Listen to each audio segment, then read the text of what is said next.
එතකොට සහ මොකද්ද බන්ධන කියන පාඩමේ අපි කතා කරලා ඉවරයි. අවසානයේ අපි කතා කරේ බන්ධන ද්‍රවීකරණය වීම. සහ සංවිච්ඡ බන්ධනයක් ද්‍රවීකරණය කියන එක සිද්ධ වෙන්නේ කොහොමද කියලා තමයි අපි අවසානයේ කතා කරේ. හරි සහ සංවිච්ඡ බන්ධනයක් ද්‍රවීකරණය වීම කියන එක සිද්ධ වෙන්නේ කොහොමද කියලා. හරි අද අපි කතා කරන්නේ ඉතින් එහාට කියපු දෙයක්. අපි අද කතා කරන්න යන්නේ අන්තර් අණුක ආකර්ෂණ බල. පාඩමේ අවසානයේදී අපි තමත් ළඟයි දැන්. හරි අපි අද කතා කරන්න යන්නේ අන්තර් අණුක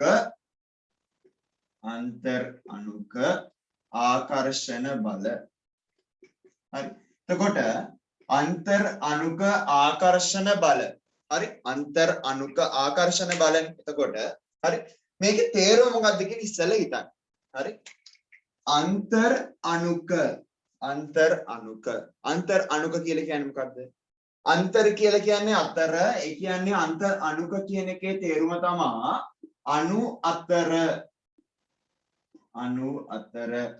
පවතින ආකර්ෂණ බල. අණුවක් අතර පවතින ආකර්ෂණ බල වලට තමයි අපි කියන්නේ අන්තර් අණුක ආකර්ෂණ බල කියලා.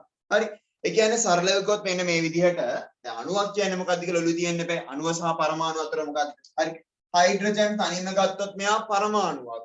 ඔක්සිජන් තනියම ගත්තොත් මෙයා පරමාණුවක්. හැබැයි හයිඩ්‍රජන් ඔක්සිජන් එකතු වෙලා H2O හැදුනහම මෙයා අණුවක්.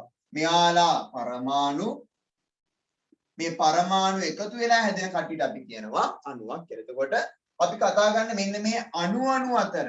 ඒ කියන්නේ මෙන්න මේ අණු දෙකක් එකලඟ වතුර භාජනයක් වුණ තියෙනවා කියන්නේ. හරි එතකොට මෙන්න මේ අණු අතර තියෙන ආකර්ෂණ බල මොනවාද? මෙන්න මෙයාලා අතර තියෙන මේ ආකර්ෂණ බල. මෙයාලා අතරත් එහෙම ආකර්ෂණ බල ක්‍රියාත්මක වෙනවා. ඒ ආකර්ෂණ බල මොනවාද? සහ ආකර්ෂණ බල ඇති වෙන්නේ කොහොමද කියලා තමයි අපි මුලින්ම කතා කරන්න ඉගෙන ගන්න යන්නේ. හරි එතකොට අපි කතා කරමු අන්තර් අණුක ආකර්ෂණ බල කියන එක. අපි මේ ගත්ත උදාහරණේ ජල අණුවෙම අපි හිතමු බීකරයක් අරගෙන ඒ බීකරයට අපි ජල අණු දාලා තියනවා කියලා හිතන්න. එතකොට හරි බීකරයට ජල අණු දාලා තියනවායි කියලා හිතන්න. එතකොට අපි ගිය සතියේ කතා කරා ජල අණුවක් කොහොමද අයනීකරණය වෙන්නේ කියලා. නේද? ජල අණුවක් කොහොමද අයනීකරණය වෙන්නේ කියලා. හරි මම ඒක ඉස්සෙල්ලා ඉක්මනට මතක් කරලා ඉන්න. හරි ඒකට හයිඩ්‍රජන් ඔක්සිජන් මේ විදිහට මේ ජල අණුව කියන නිර්මාණය වෙලා තියෙද්දි මෙතන තියෙනවා ඉලෙක්ට්‍රෝන වලාවක් මුලින්ම සමමිතික විදිහට. හැබැයි ඔක්සිජන් කියන කෙනා විද්‍යුත් ඍණතාවයෙන් වැඩි. විද්‍යුත් ඍණතාවය වැඩි නිසා මේ ඉලෙක්ට්‍රෝන වලාව මොකද වෙන්නේ? ඔක්සිජන් පැත්තට බර වෙනවා. එතකොට ඔක්සිජන් වලට හම්බෙනවා ඍණ ඩෙල්ටා කියන ඉතා කුඩා ආරෝපණයක්. ඒත් එකම හයිඩ්‍රජන් වලට හම්බෙනවා ධන ඩෙල්ටා කියන ඉතා කුඩා ආරෝපණය. හරිද? ඔය තනි ජල අණුවක් ගත්තාම දැන් හිතන්න මේ ජල අණුව ගිහින් දාන අපි වතුර භාජනයකට. මේ ජල අණුව අපි මොන භාජනයකට දානවා? මේ භාජනයට දාපුවාම හරි මේක ඇතුලේ තියෙන තව ජල අණු තියෙනවනේ. හරි එතකොට අපි හිතමු මෙන්න මෙතන තියෙනවා තව ජල අණුවක් මෙන්න මේ විදිහට හයිඩ්‍රජන් ධන ඩෙල්ටා එයා මත ඍණ ඩෙල්ටා. හරි මේ පැත්තෙනුත් ඒ විදිහටම තියෙනවා කියලා හිතමු. හයිඩ්‍රජන් ධන ඩෙල්ටා සහ ඍණ ඩෙල්ටා. ඔය විදිහට තියෙනවා කියලා. දැන් බලන්න හරිද? මෙන්න මේ අණු අතර ආකර්ෂණ බලය කියන එක ගොඩනැගෙන්නේ කොහොමද? හරි මෙන්න මේ අණු අතර ආකර්ෂණ බලය කියන එක ගොඩනැගෙන්නේ කොහොමද කියලා දැන් බලන්න. හරිද? එතකොට මෙතන තියෙනවා ළමයි ධන ආරෝපණයක්. මෙයාට තියෙනවා මොකද්ද? ධන ආරෝපණයක්. මේ ජල අණුව සලකපුවාම මේ ජල අණුව සලකපුවාම මේ ජල අණුවට තියෙන මොන ආරෝපණයක්ද? ඍණ ආරෝපණය. එතකොට මෙන්න මේ ධන ඍණ ආරෝපණ අතර ඇති වෙනවා මොකක්ද? කුඩා ආකර්ෂණ බලය. මේ අණු අතර ඇති වෙනවා ආකර්ෂණ බලය.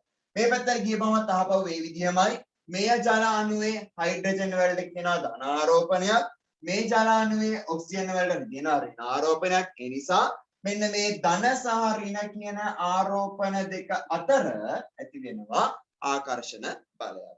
ඔන්න ඔය විදිහට තමයි අණු අතර ආකර්ෂණ බල කියන එක නිර්මාණය වෙන්නේ. හරි අණු අතර ආකර්ෂණ බල කියන එක නිර්මාණය ඔන්න ඔය විදිහට. හරි බලන්න මෙතන ජල අණුවක් තිබ්බා මෙතන ජල අණුවක් තිබ්බා මෙතන ජල අණුවක් තිබ්බා මෙන්න මෙයාලගේ තියෙන මේ කුඩා ආරෝපණ නිසා ද්‍රවීකරණයෙන් යාලට හම්බෙච්ච මෙන්න මේ කුඩා ආරෝපණින්දා ඒ ආරෝපණ අතර හට ගන්නවා ආකර්ෂණ බල. එතකොට මේ අණුව අතර මෙන්න මෙහෙම ආකර්ෂණ බලයක් ඇති වුණා. මේ අණුව අතර මෙන්න මෙහෙම ආකර්ෂණ බලයක් ඇති වුණා. එතකොට ඇයි ඔය ආකර්ෂණ බල ඇති උනේ? මේ ආකර්ෂණ බල ඇති වෙන්න හේතුව තමයි මෙයාල මත ඇති වුණ මේ කුඩා ධන සහ ඍණ ආරෝපණ. හරිද? ඔන්න ඔය විදිහට තමයි අණු දෙකක් අතර ආකර්ෂණ බල කියන ඒවා ඇති වෙන්නේ හටගන්නේ.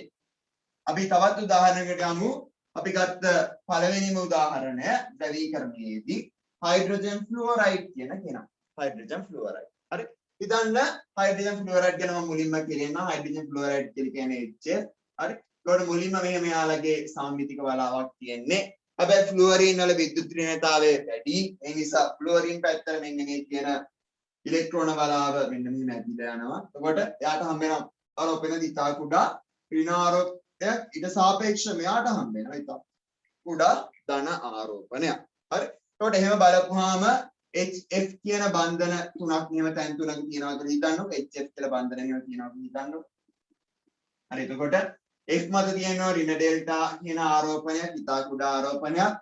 හයිඩ්‍රජන් මත තියෙනවා ධන ඩෙල්ටා කියන ඉතා කුඩා ආරෝපණය. හරි කොහොම තිබ්බාම මෙන්න එක අණුවක්, මෙන්න එක අණුවක්, මෙන්න එක අණුවක්. අපි දැන් කතා කරන්න යන්නේ අන්තර් අණුක අණු දෙක අතර තියෙන ආකර්ෂණ බලය ඇති වෙන්නේ කොහොමද කියලා. කොහොමද ඇති වෙන්නේ? මෙයා මත තියෙනවා ධන ආරෝපණයක්, මෙයා මත තියෙනවා ඍණ ආරෝපණයක්. ධන ඍණ එකට ආකර්ෂණ වෙන නිසා මේ දෙන්න අතර ඇති වෙනවා ඉතා කුඩා ආකර්ෂණ බලයක්. මෙයා මත තියෙනවා ධන ආරෝපණයක්, මෙයා මත තියෙනවා ඍණ ආරෝපණයක්. ධන සහ ඍණ කියන ආරෝපණ දෙක අතර ආකර්ෂණ බලයක් ඇති වෙන. ඒ ආකර්ෂණ බලය නිසා අණු දෙක අතර ආකර්ෂණ බල ඇති වෙනවා. කොට අන්තර් අණුක ආකර්ෂණ බල ඇති වෙන්නේ යාල මත තියෙන ඉතා කුඩා ධන සහ ඍණ ආරෝපණ නිසා. හරි. ඉතා කුඩා ධන සහ ඍණ ආරෝපණ නිසා මෙයාල අතර අන්තර් අණුක ආකර්ෂණ බල කියන ඒවා හට ගන්නවා. හරිද? දැන් ඔන්න අන්තර් අණුක ආකර්ෂණ බල ඇතිවීම ගස්ති. හරි. අන්තර් අණුක ආකර්ෂණ බල ඇතිවීම. හොඳයි. තේරෙනවද? අන්තර් අණුක ආකර්ෂණ බල ඇති වෙච්ච හැටි කොහොමද කියලා? අපහැදිලිද? නැවත කියලා දෙන්න ඕනද?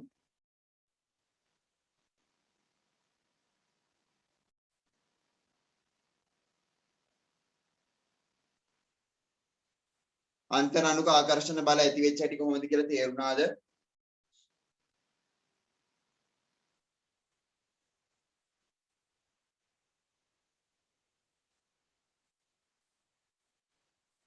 ඔව්. එක්කෙනෙක්ට තේරිලා තියෙනවා අනිත් අයට? ඔව් ඔව් ඔව්. හරි. තේරුණා කියලා කියනවා. හිතන හැමෝටම තේරෙන්නේ නැති.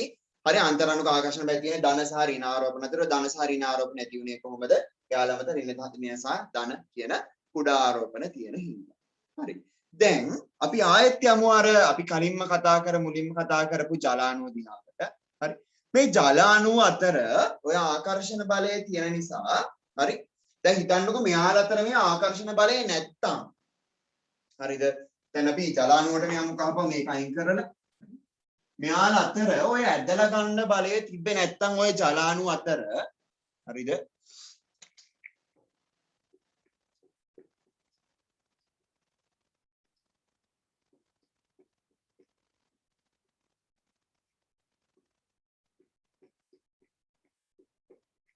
හරි. ඍණ ඩෙල්ටා ධන ඩෙල්ටා ධන ඩෙල්ටා ධන ඩෙල්ටා ධන ඩෙල්ටා ධන ඩෙල්ටා. හරි. එතකොට මෙයාලා අතර මේ ආකර්ෂණ බලය තිබ්බේ නැහැ කියන්නකෝ. මෙයාලා අතර මේ ආකර්ෂණ බලය තිබ්බේ නැහැ. මෙයාලා මේ එකිනෙකට බැඳිලා නැහැ. බැඳීමක් නැහැ. එතකොට එහෙම බැඳිලා තිබ්බේ නැත්තම් ළමයි මේ අණුව ගිහිලා මේ කොහේ හරි ඉඳී. හරි. මේ අණුව ගිහිලා මේ කොහේ හරි ඉඳී. මේ අණුව ගිහිලා මේ කොහේ හරි ඉඳී. ඔය විදිහට අණු එකිනෙක ඈත් වුණාම අණු එකිනෙක ඈත් වුණා නම් මේ ආකර්ෂණ බලය නැති හින්දා තිබ්බේ නැත්තම් මේ අණුව මෙහෙ තියෙනවා මේ අණුව මෙහෙ තියෙනවා මේ අණුව මෙහෙ තියෙන යාට කිසිම බලපෑමක් නැහැ නේද? අල්ලගෙන ඉන්න කවුරුත් නැහැ නේ මේකට කරලා ඉන්න එකට වෙලා ඉන්න. යාළුවා මේ විසිරිලා තැන් තැන් වල ඉන්න පුළුවන්. මේ විසිරිලා තැන් තැන් වල හිටියා නම් මේ ජලය ද්‍රවයක් විදියට ඉඳීද වායුවක් විදියට ඉඳීද? විසිරිලා තැන් තැන් වල හිටියා නම් එයා ඉන්නේ ද්‍රවයක් විදියද වායුවක් විදියද? ජලය. විසිරිලා තැන් තැන් වල තිබ්බා නම් මෙයා ඉන්නේ ද්‍රවයක් විදියටද වායුවක් විදියද? ජලය. එන්නේ ද්‍රවයක් විදියටද වායුවක්? මෙයා ඉන්නේ වායුවක් විදියට. ඇයි? හරි. වායුවක් කොහොමද හැසිරෙන්නේ? වායුවක අංශ ඉතාමත් ඈතින් ඉන්නේ. යාළ නිදහසේ චලනය වෙන්න පුළුවන් කිසිම ආකර්ෂණ බලයක් නැහැ. හරි. හැබැයි ද්‍රවයක් නම් එහෙම නැහැ. ද්‍රවයක් නම් ඒ කියන්නේ යාළට යම් ආකර්ෂණ බලයක් තියෙනවා එක ළඟ ඉන්න. හරි එක ළඟ ඉන්න යම් ආකර්ෂණ බලයක් යාළට තියෙනවා. ධනයකට වඩා අඩුයි ද්‍රවයකට. හැබැයි ඊට වඩා වැඩි ආකර්ෂණ බලයක් තියෙනවා. ඒ නිසා මේක ද්‍රවයක් විදියට තියෙන ජලය. සාමාන්‍ය කාමර උෂ්ණත්වයේදී මෙයා ද්‍රවයක් විදියට තියෙන්නේ ඒ නිසා. හරි. දැන් ඊට පස්සේ හිතන්න ජලය හරි ජල වාෂ්ප කරන්න ඕන. මොන දැන් මෙයාලා බැඳිලා ඉන්නේ. හරි. ජල වාෂ්ප බවට පත් කළ යුතුයි.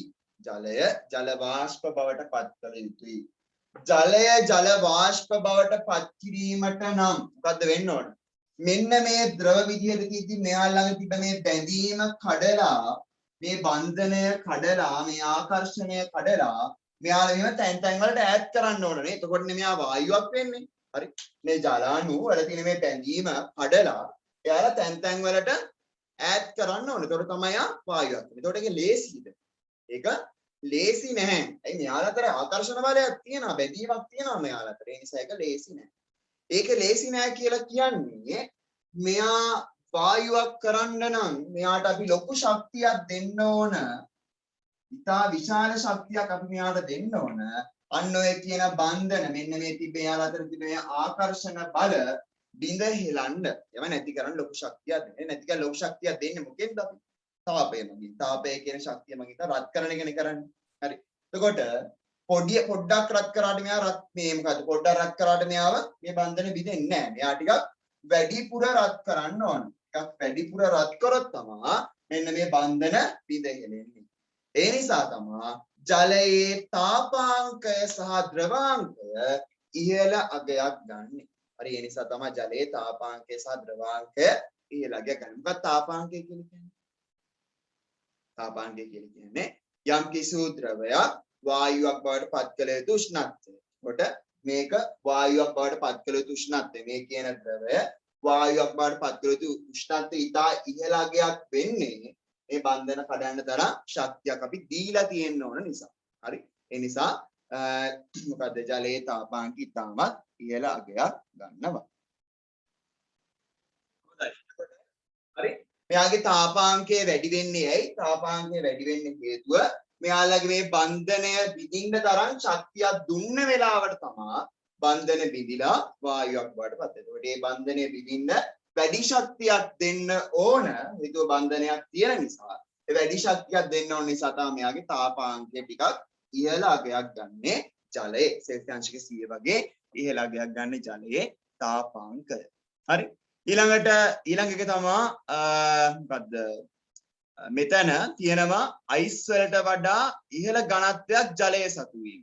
හරි.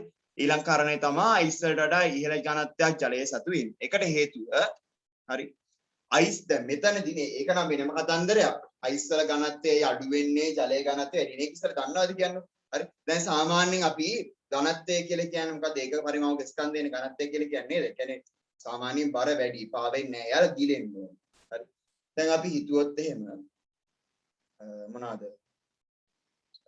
මොනවා හරි දෙයක් හිතන්නකෝ ඉතින් ඉටි.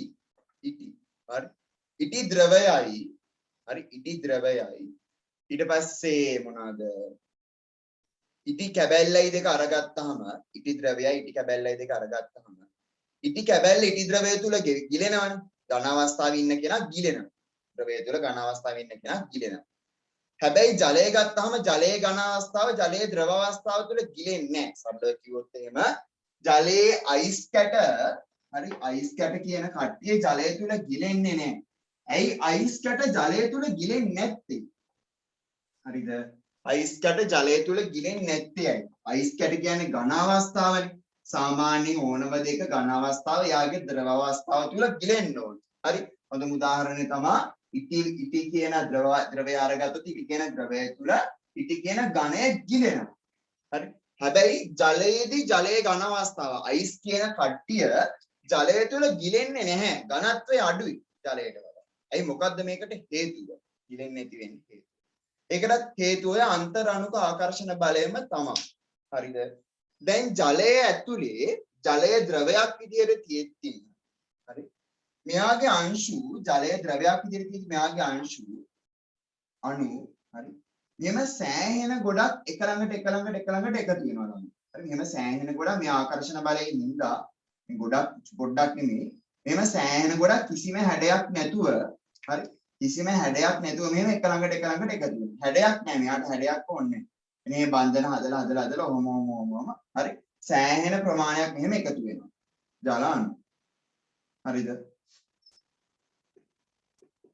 මොනම කොට පිළිවෙලක් නැහැ ජලයෙන් අංශු වල ක්‍රමවත් හැසිරීමක් තියෙන්න ඕනේ ඕන විදිහට තැන් වල ඉන්න පුළුවන් හැබැයි අයිස් කැටයට ගියපුවාම අයිස් කැටය කියලා කියන්නේ ද්‍රවයක් නෙවෙයි හරි අයිස් කැටය කියලා කියන්නේ ද්‍රවයක් නෙමෙයි ඝනයක් හරිද එතකොට මෙයා ඝනයක් වුණාම මෙයාට බෑ මෙහෙම ඕන විදිහට අංශු ගොඩාක් එකතු කරන්න. මේ ද්‍රවයක අංශු වල ක්‍රමවත් හැසිරීමක් නැහැනේ.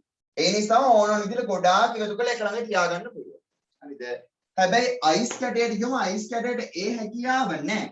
හරි අයිස් කැටයට ඒ හැකියාව නැහැ.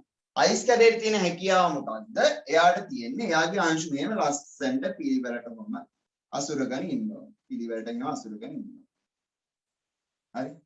එයා මෙහෙම අසුරගෙන ඉන්නවා. එතකොට මෙයාට අර එක තැනකට ගොනු කරගන්න පුළුවන් එක තැනකට එහෙම අරගන්න පුළුවන් අණු ප්‍රමාණය අඩුයි. අයි මෙයා පිළිවෙලට හැසිරලා ඉන්න නිසා. හරි. හැබැයි ජලයට ගියපුවාම ජලය අණු එහෙම නැහැ. ද්‍රව අවස්ථාව. යාට එහෙම එක තැනකට කියලා ගන්න පුළුවන් සීමාවක්. මෙහෙම යාගේ වටේ මෙහෙම පිළිවෙලක් නැතුව ඔහොම එක උඩ එකතු ගොඩාක් එකතු වෙන්න පුළුවන්. මෙයාට එහෙම එකතු වෙන්න බෑ. හරි මෙයාට එකතු වෙන්න බෑ පිළිවෙලට හැසිරෙන්න.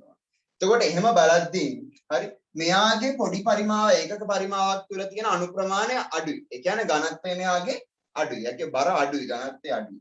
මෙයාගේ නෑ ඒක තැනක තියෙන ප්‍රමාණය ගොඩක් වැඩි. ඒ නිසා මෙයාගේ ඝනත්වය වැඩි. ඒ නිසා තමයි අයිස් කැටයක් මෙන්න මේ ජලය තුල පාවෙන්නේ. අයිස් කැටේ ජලය මත පාවෙන්නේ තුල ගිලෙන්නේ නැතුව. හරි ජලය තුල ගිලෙන්නේ නැතුව අයිස් කැට පාවෙන්නේ ඔන්න ඔය සිද්ධිය නිසා.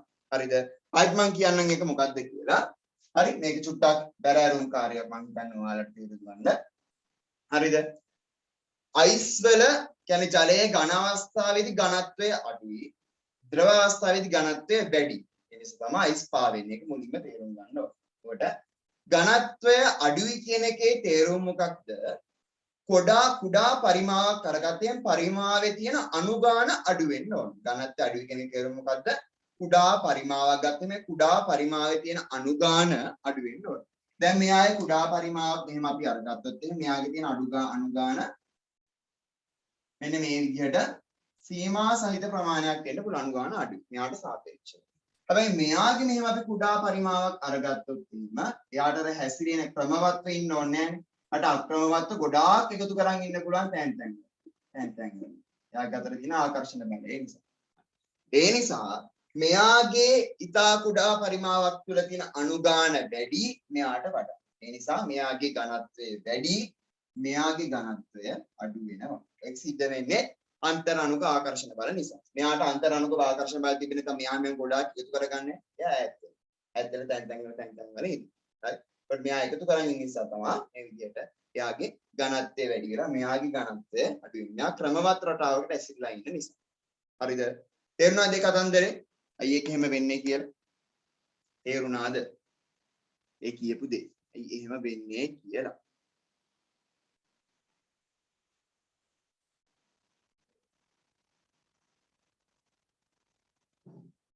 ඔව් එක්කෙනෙක්ට තේරුණායි කියනවා අනිත් අය 2යි 3යි 4යි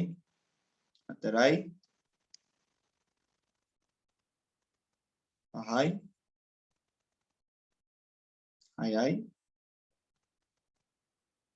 තයි පිරිවෙනවා එකෙක්ටවත් එන්නේ 8යි නා හරි තේරුණා. හොඳයි. එතකොට ඔන්න ඝනත්වය අඩු වෙන්න හේතුව. හරි.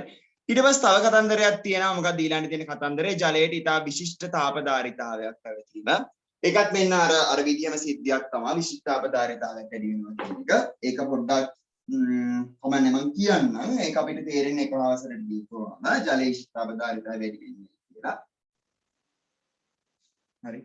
සනා විශිෂ්ටතාපදාරිතාවය කියන එක දැනගෙන ඉන්න මොකද විශිෂ්ටාපදාරිතාවය කියන්නේ? විශිෂ්ටතාපදාරිතාවය කියලා කියන්නේ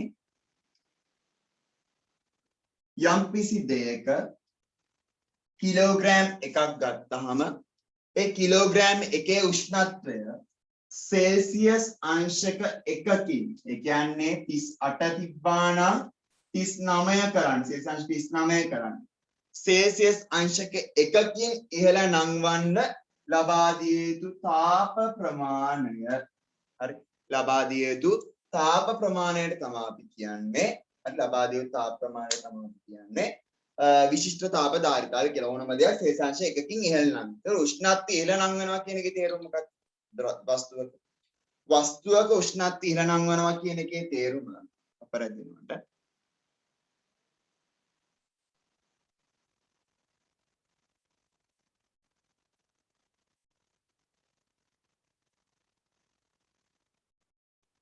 හරිද වස්තුවක උෂ්ණත්වය ඉහළ නංවනවා කියන එකේ තේරුම හරි මෙයාගේ ඇතුළේ ඉන්නවා නම් මෙහෙම අංශු ජලය කියලා හිතන්න මේ ජලය කියලා හිතන්න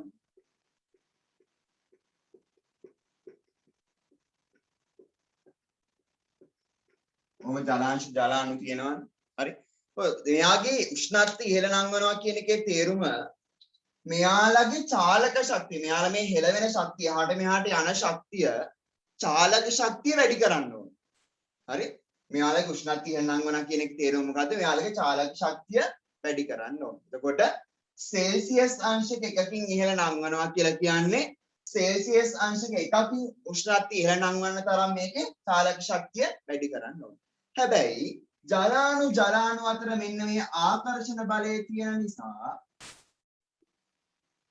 ජලාණු අතර මෙන්න මේ ආකර්ෂණ බලය තියෙන නිසා මෙයාලගේ ලේසියෙන් එහෙම චාලක ශක්තිය වැඩි කරන්න බෑ. ඇයි? එයාලට එහෙම යන්න දෙන්නේ නැහැ. යන්න ඔය කියලා එහෙම අවස්ථාව දෙන්නේ නැහැ. ඒ අවස්ථාව දෙන්නේ බන්ධනයක් තියෙනවා. අල්ලගෙන ඉන්නවා බැඳලා. එහෙනම් එහෙම අවස්ථාවක් දෙන්නේ නැහැ. හින්දා සලේ බන්ධනේ බිඳෙන්න ඕන. බන්ධනේ දුර්වල වෙන්න ඕනේ අපට.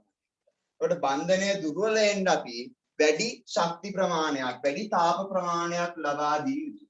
ඒ නිසා තමයි මෙයාගේ සෙල්සියස් අංශක 1කින් මේ උෂ්ණත්වය ඉහළ නංවන්න දෙන්න ඕන තාප ප්‍රමාණය කියන්නේ විශිෂ්ට තාප ධාරිතාවය වැඩි අගයක් ගන්නෙ. ඒ නිසා ජලය. ආයෙත් මම කියන හොඳට බලා ගන්න විශිෂ්ට තාප ධාරිතාවය කියලා කියන්නේ යම් කිසි දෙයක උෂ්ණත්වය සෙල්සියස් අංශක 1කින් ඉහළ නංවන්න කොච්චර තාපය කොච්චර රත් කරන්න ඕනද කොච්චර තාපය දෙන්න ඕනද කියන එක. හරිද? එතකොට සෙල්සියස් 1කින් මේක උෂ්ණත්වය ඉහළ නංවනවා කියලා කියන්නේ මෙයාගේ චාලක ශක්තිය වැඩි කරන්න ඕන. එතකොට මෙයාලගේම චාලක ශක්තිය වැඩි කරන්න පොඩි තාප ප්‍රමාණයක් දීලා බෑ. චාලක ශක්තිය වැඩි කරන්න වැඩි තාප ප්‍රමාණයක් දෙන්න ඕන. ඇයි වැඩි තාප ප්‍රමාණයක් දෙන්න ඕන? එයාලා අතර තියෙනවා යම් කිසි බන්ධනයක්. අන්නේ බන්ධනය දුර්වල කරන්න ඕන. එතකොට තමයි යාට චාලක ශක්තිය වැඩි කරන්න පුළුවන්. හරි. එතකොට බන්ධනය දුර්වල කරන්න වැඩි තාප ප්‍රමාණයක් ලබා දිය යුතුයි. හරි චාලක ශක්තිය වැඩි කරන්න. ඒ නිසා තමයි මෙයාගේ විශිෂ්ට තාප ධාරිතාව. අපි කියන්නේ වීතාදා කියලා. හරි. විශිෂ්ට තාප ධාරිතාවය වැඩි අගයක් ගන්නේ කියන්නේ උෂ්ණත්වය සෙල්සියස් 1කින් ඉහළ නංවන්න දෙන්න ඕන තාප ප්‍රමාණය වැඩි වෙනවා මේ තියෙන බන්ධනය නිසා. පැහැදිලිද? පොඩ්ඩක් ගැඹුරට ගිහින් කතා කරන නිසා පරමාණුක මට්ටමේ ටිකක් අපහසු වෙයි සමහරක් විට තේරුම් ගන්න. මට කියන්න පැහැදිලිද කියලා කියපු දේ ආයෙත් කියලා දෙන්න ඕන නම් කියන්න ආයෙත් කියලා දෙන්න.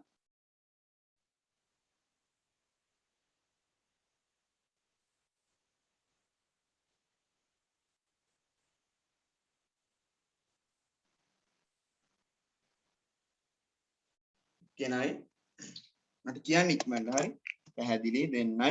අගස්ති මොකද?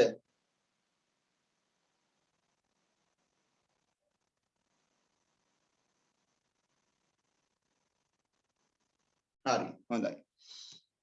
නොතේරුණා ඉන්නවනම් කියන්න ඕනේ ලැජ්ජාවක් නෙමෙයි. හරි නොතේරුණා ඉන්නවනම් කියන්න ඕනේ සර් මට තේරුන්නේ ආපහු කියලා දෙන්න එකපාරක් කියලා. හරි. තේරුම් නැත්තම් කියන්න මම අයින් කරන්නම් හැමෝටම මැසේජ් පේන එක. එතකොට ඔයාලා වෙන එක මට විතරයි පේන්නේ. ඒ නිසා නොතේරුණා ඉන්නවනම් කියන්න තේරුන්නේ. අපව මට කියලා දෙන්න කියලා. හරි. මොකද හොඳට මතක තියාගන්න ගිය අවුරුද්දේ පන්තිල් ළමයි හිටියා. තේරෙනකන් හා ඉගෙන ගත්ත ළමයි හිටියා. හරි. ඒ නිසා ඔයාලත් එහෙම ගිය යුතුයි. හරි. තේරුම් නැත්තම් අහලා දැනගන්න ඕන. හොඳයි. ඔන්න එතකොට ජලයේ අපි ඉස්සලාම කතා කරා අන්තර් අණුක ආකර්ෂණ බල ඇති වෙන්නේ කොහොමද පාඩම පටන් ගත්තින්ම අන්තර් අණුක ආකර්ෂණ බල ඇති වෙන්නේ කොහොමද අන්තර් අණුක ආකර්ෂණ බල ඇති වෙන්නේ හරි අන්තර් අණුක ආකර්ෂණ බල ඇති වෙන්නේ එයාලා අතර මොනවද තිබෙන්නේ අර ඉතා කුඩා ඩෙල්ටා ධන ඩෙල්ටා ඍණ ඩෙල්ටා හරි ඉතා කුඩා ආරෝපණ තිබ්බ නිසා තමයි එයාලා අතර ආකර්ෂණ බල අන්තර් අණුක ආකර්ෂණ බල ඇති වුනේ හරි ඊට පස්සේ අපි කිව්වා ජල අණුවේ අන්තර් අණුක ආකර්ෂණ බල තියෙන නිසා දේවල් තුනක් දේවල් හතරක් වෙනවා. එකක් තමයි පළවෙනි දේ එයා කාම රුෂ්ණත්වයේදී ජලයක් විදිය ද්‍රවයක් විදියට ඉන්නේ. හරි. එයාගේ අතර කියන ආකර්ෂණ බලය නිසා අංශු ඈත් වෙන්න බැරි නිසා. දෙවෙනි දේ තමයි එයාගේ තාපාංකය ඉහළ වෙන්නේ මෙන්න මේ කියන අන්තරාණුක ආකර්ෂණ බලය නිසා. ඊළඟ මේකේ විශිෂ්ටාබධාරිතාව ඉහළ වෙන්නේ අන්තරාණුක ආකර්ෂණ බලය නිසා. ඝනත්වය එක කොටසකින් අණු ප්‍රමාණය වැඩි වෙන්නේ එයාගේ මොකද්ද? අන්තරාණුක ආකර්ෂණ බල පවතින නිසා ජලාණුවේ ප්‍රබල නිසා ජලාණුව කියලා කියන්නේ විශේෂාත්මය කෙනෙක් හරි හැම පැත්තෙම අන්තරාණුක ආකර්ෂණ බල ගත්තත් අම්ල භස්ම ගුණ ගත්තත් ජලයේ විශේෂ දෙයක් කරන හැම දෙයකදී හැම තැනකදී හරි එයාට ಗುಣ ගොඩක් තියෙන අපිට විද්‍යාවේදී ඒ නිසා තමයි හැම දෙයකම බය නැතුව ජලය පාවිච්චි කරන්නේ අනිත් දේවල් භාවිතා කරන්නේ නැතුව හොඳද හරි අපි ඒ ටික ලියලෙමු ඊළඟ තියෙන දේවල් ගැන කතා කරන්න කලින් අපි ඒ ටික ලියලෙමු ඊට පස්සේ අපි ඊළඟ ටික ගැන කතා කරමු හොඳයි මාතෘකාව දාගන්න හැමෝම අන්තර් අණුක ආකර්ෂණ බල මාතෘකාව දාගන්න හැමෝම අන්තර් අණුක ආකර්ෂණ බල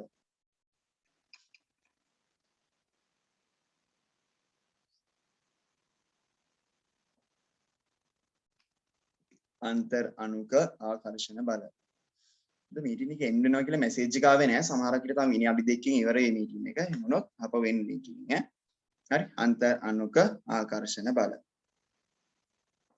ඊයන් තර ලකුණක් දාලා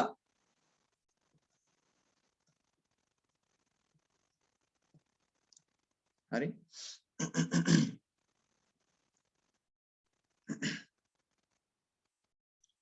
එක්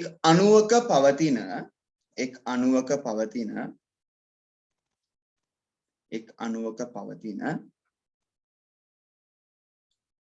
ඉතා කුඩා එක් අණුවක පවතින ඉතා කුඩා ධන සහ ඍණ ඉතා කුඩා ධන සහ ඍණ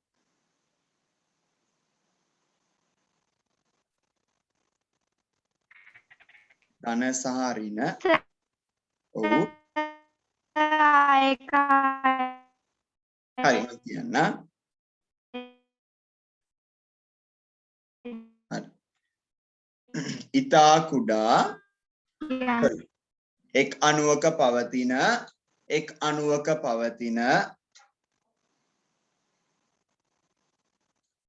ඉතා කුඩා එක් අණුවක පවතින ඉතා කුඩා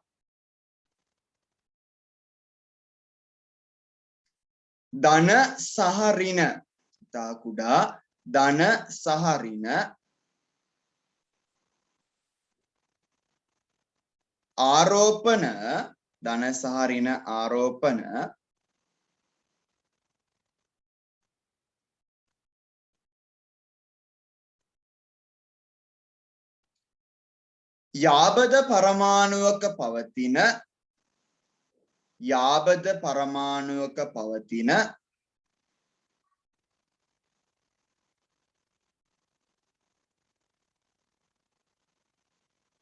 යාබද පරමාණුවක පවතින ඉතා කුඩා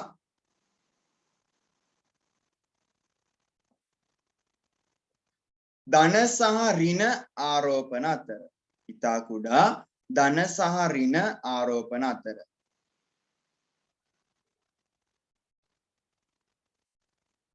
ඉතා කුඩා ධන සහ ඍණ ආරෝපණ අතර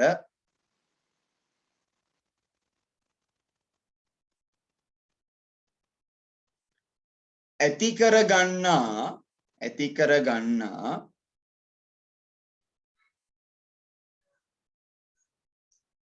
ආකර්ෂණ බල ඇති කරගන්නා ආකර්ෂණ බල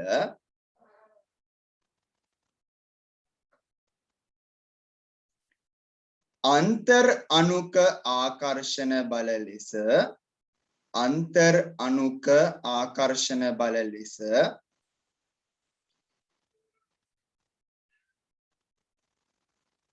හැඳින්වේ. අන්තර් අණුක ආකර්ෂණ බල ලෙස හැඳින්වේ. ඒකට ලියන්න සරලව කිව්වොත් ඒකටම ලියන්න සරලව කිව්වොත්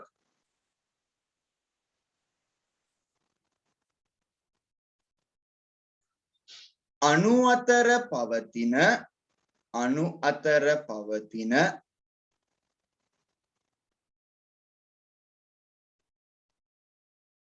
ආකර්ෂණ බල අණු අතර පවතින ආකර්ෂණ බල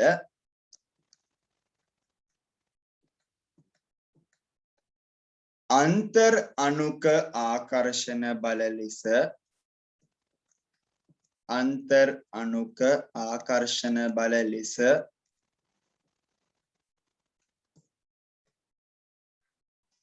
හැඳින්වේ. අන්තර් අණුක ආකර්ෂණ බල ලෙස හැඳින්වේ.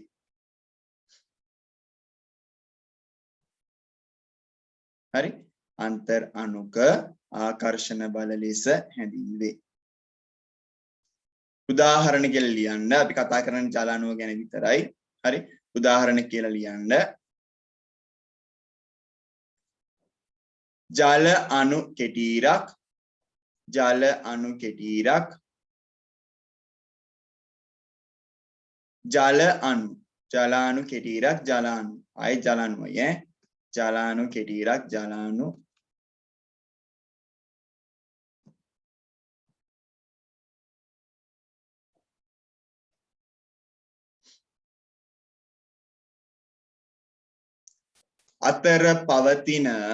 අතර පවතින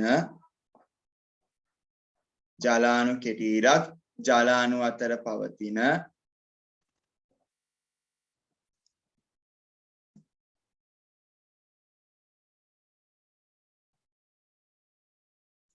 ආකර්ෂණ බල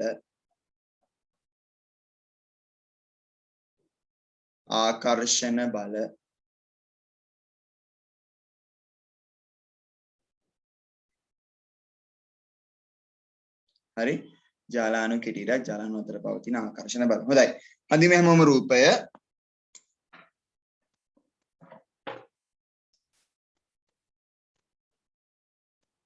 පස්සේ අපි විස්තරය ලියමු.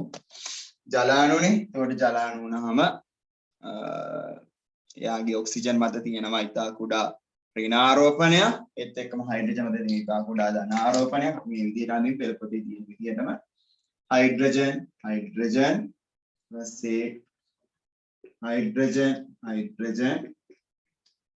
ඊට පස්සේ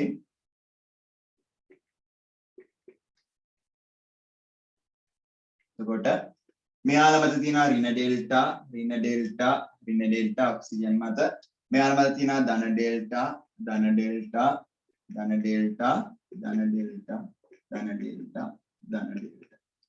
හරි එතකොට මේ අණු අතර තියෙන මොනවාද ධන සහ ඍණ ආරෝපණ අතර කුඩා ආකර්ෂණ බල ඔන්න විදිහට ක්‍රියාත්මක වෙනවා.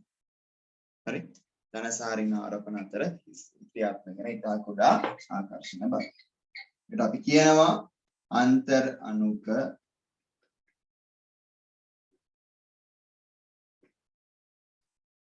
ආකර්ෂණ බල.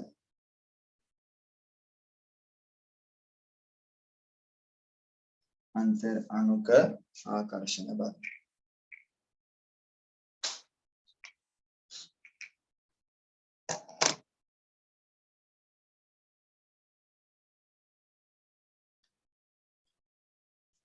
අන්තර් අණුක ආකර්ෂණ බල.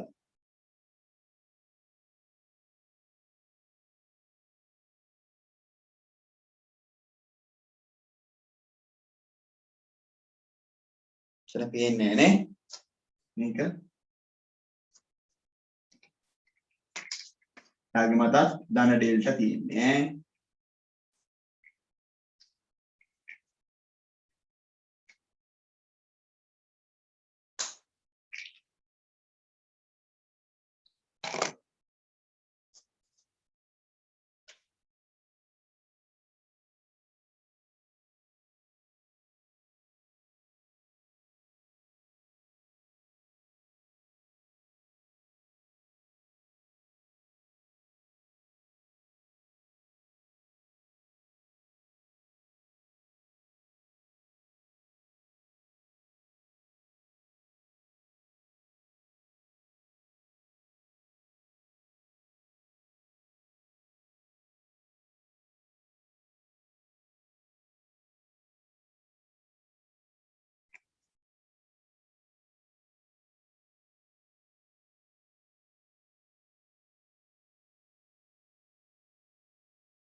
එතන මට කියන්නේ ඉක්මනට වෙලාව කෙනෙක් ගොඩක් පටින අපේ ඒ නිසා.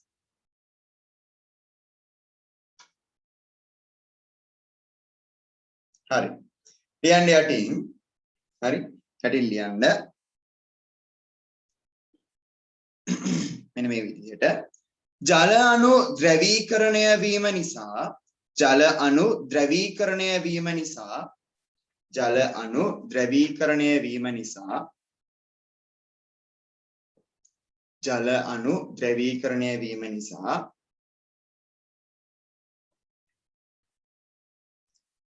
ඔක්සිජන් පරමාණුවට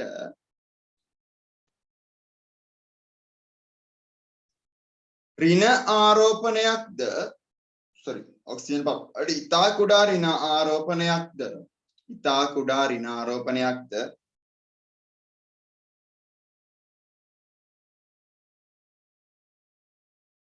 හරි ඉතා කුඩා ඍණ ආරෝපණයක්ද හයිඩ්‍රජන් පරමාණුවට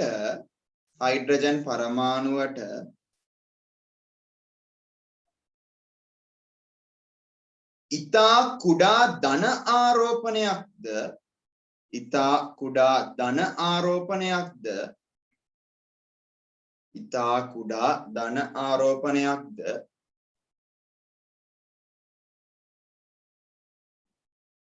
ලැබේ ඉතා කුඩා ධන ආරෝපණයක්ද ලැබේ. හරි ඉතා කුඩා ධන ආරෝපණයක් ලැබේ. මෙම ධන සහ ඍණ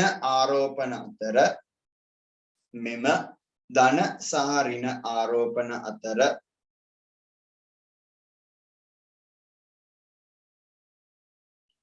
ආකර්ෂණ බලය මගින්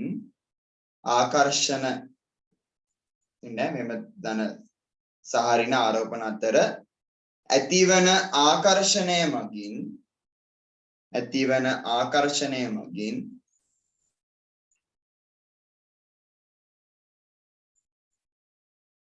ජල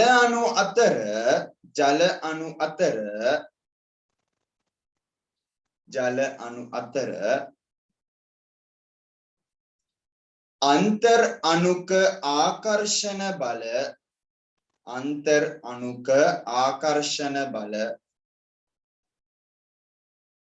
अंतर अणुक आकर्षण बल ඇති වේ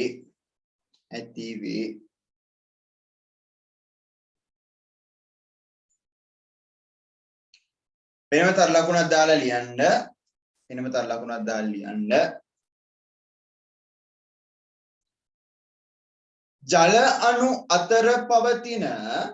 ජල අණු අතර පවතින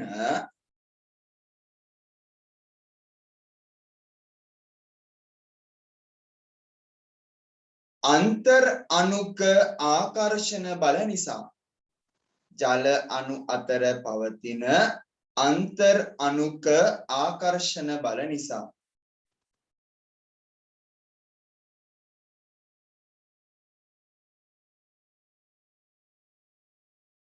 අන්තර් අණුක ආකර්ෂණ බල නිසා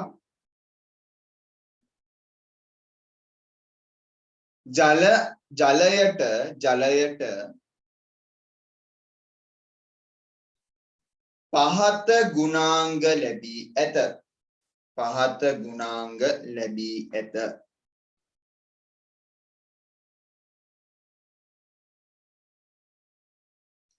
ලියන්න එක ලියන්න.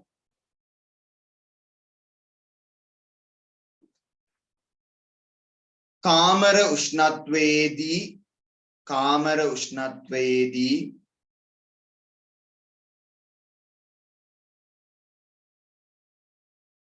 ද්‍රවයක් ලෙස පැවතීම කාමර උෂ්ණත්වයේදී ද්‍රවයක් ලෙස පැවතීම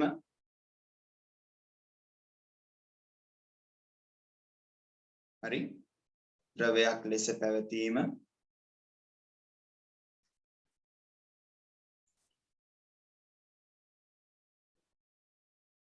හරි දෙක ලියන්න දෙක ඉහළ තාපාංකයක් පැවතීම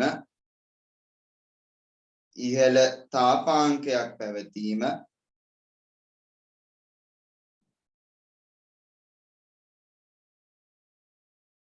ඉහළ තාපාංකයක් පැවතීම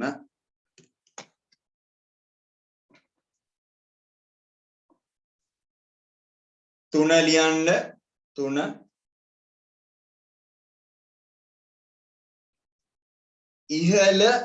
ඉහළ විශිෂ්ට තාප ධාරිතාවයක් ඉහළ විශිෂ්ට තාප ධාරිතාවයක්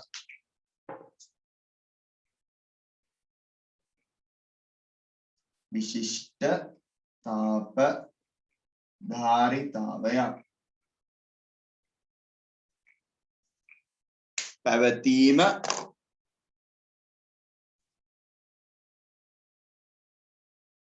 හරි විශිෂ්ට තාප ධාරිතාවයක් පැවතීම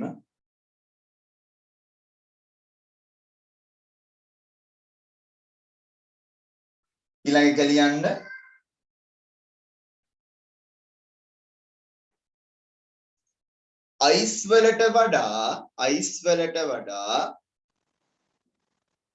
අයිස් වලට වඩා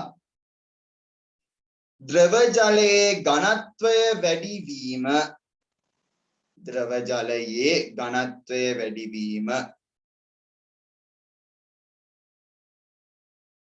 හරි අයිස් වලට වඩා ද්‍රව ජලයේ ඝනත්වය වැඩිවීම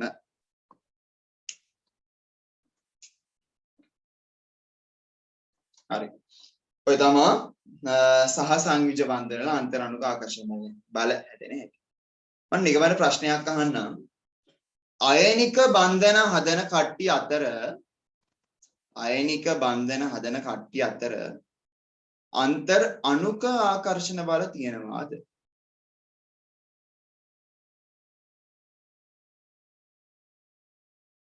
අයනික බන්ධන හදන කට්ටිය ගැන අතර අන්තර් අණුක ආකර්ෂණ බල තියෙනවාද? අණුකය අන්තර් අණුක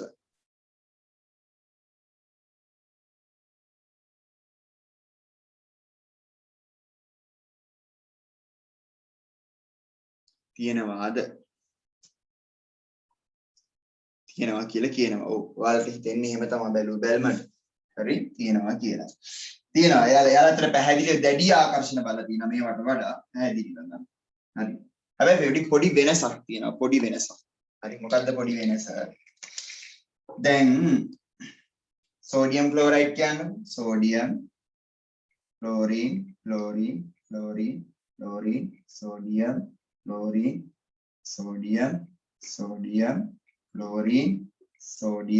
ක්ලෝරින් සෝඩියම් ක්ලෝරින් ඍණ ධන හරි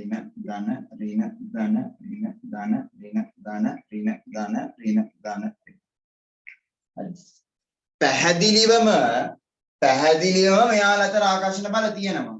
ඍණ ධන අතර ධන ඍණ අතර ඍණ ධන අතර ඔහොම පැහැදිලිව මෙයාලා අතර ආකර්ෂණ බල තියෙනවා. බන්ධන එයාලා අතර ආකර්ෂණ බල.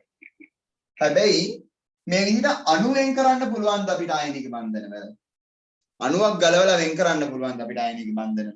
සෝඩියම් ක්ලෝරයිඩ් කියලා ගලවලා වෙන් කරන්න පුළුවන්. පුළුවන් දෙයාලා වෙන් කරන්න. මෙයාලා විදියට ගලවලා වෙන් කරන්න බෑ. අන්න එතන පොඩි වචනේ ප්‍රශ්නයක් තියෙනවා. නැත්නම් පැහැදිලිව මෙයාලා අතර දැඩි ආකර්ෂණ බල තියෙන මීටත් වඩා එයාලා ගලවන්න වන්නේ. කොහොමද ඝන විදියනේ ද්‍රව විදියනේ ඝන විදියට ඉන්නේ. හරි.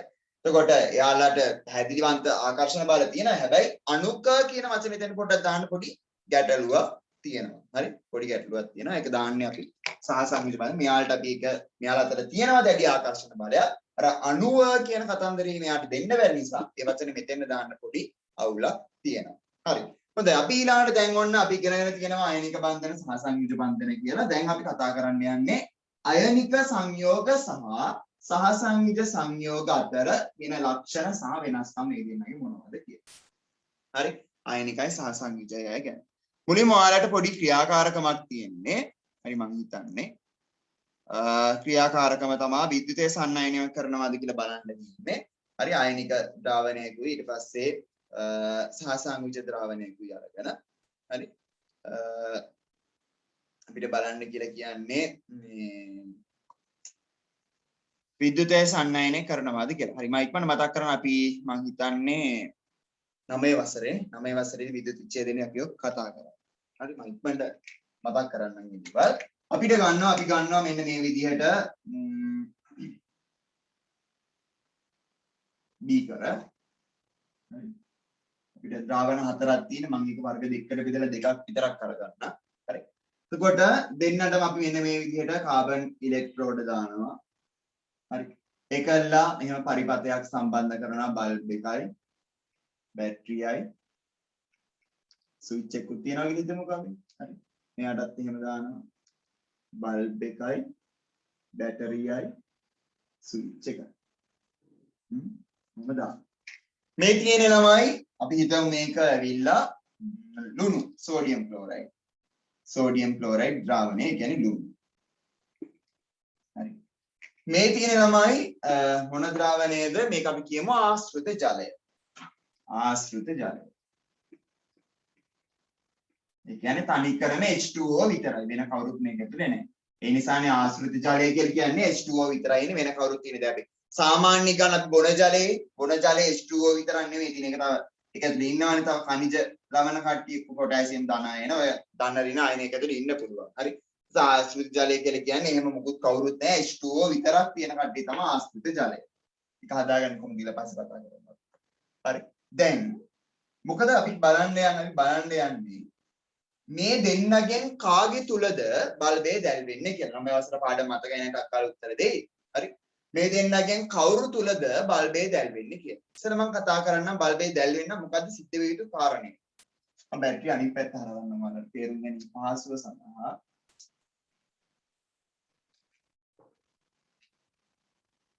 හරි. ළමයි බැටරියේ මේක ස්විච් එක ඔන් කරපුවාම බැටරියේ ධනාග්‍රයෙන් පටන් ගන්න ධාරා මෙන්න මේ විදිහට ගිහිල්ලා හරි ද්‍රාවණය හරහා ගිහිල්ලා කාබන් කූර හරහා එළියට ඇවිල්ලා වයර් එක හරහා මෙහෙම ඇවිල්ලා බල්බ් එක හරහා ගිහිල්ලා මේ සම්පූර්ණ චක්‍රය කම්ප්ලීට් සම්පූර්ණ කරොත් විතරයි මේ බල්බය දැල්වෙන්නේ. එතකොට බල්බය හරහා කරන්ට් එකක් යන්නේ.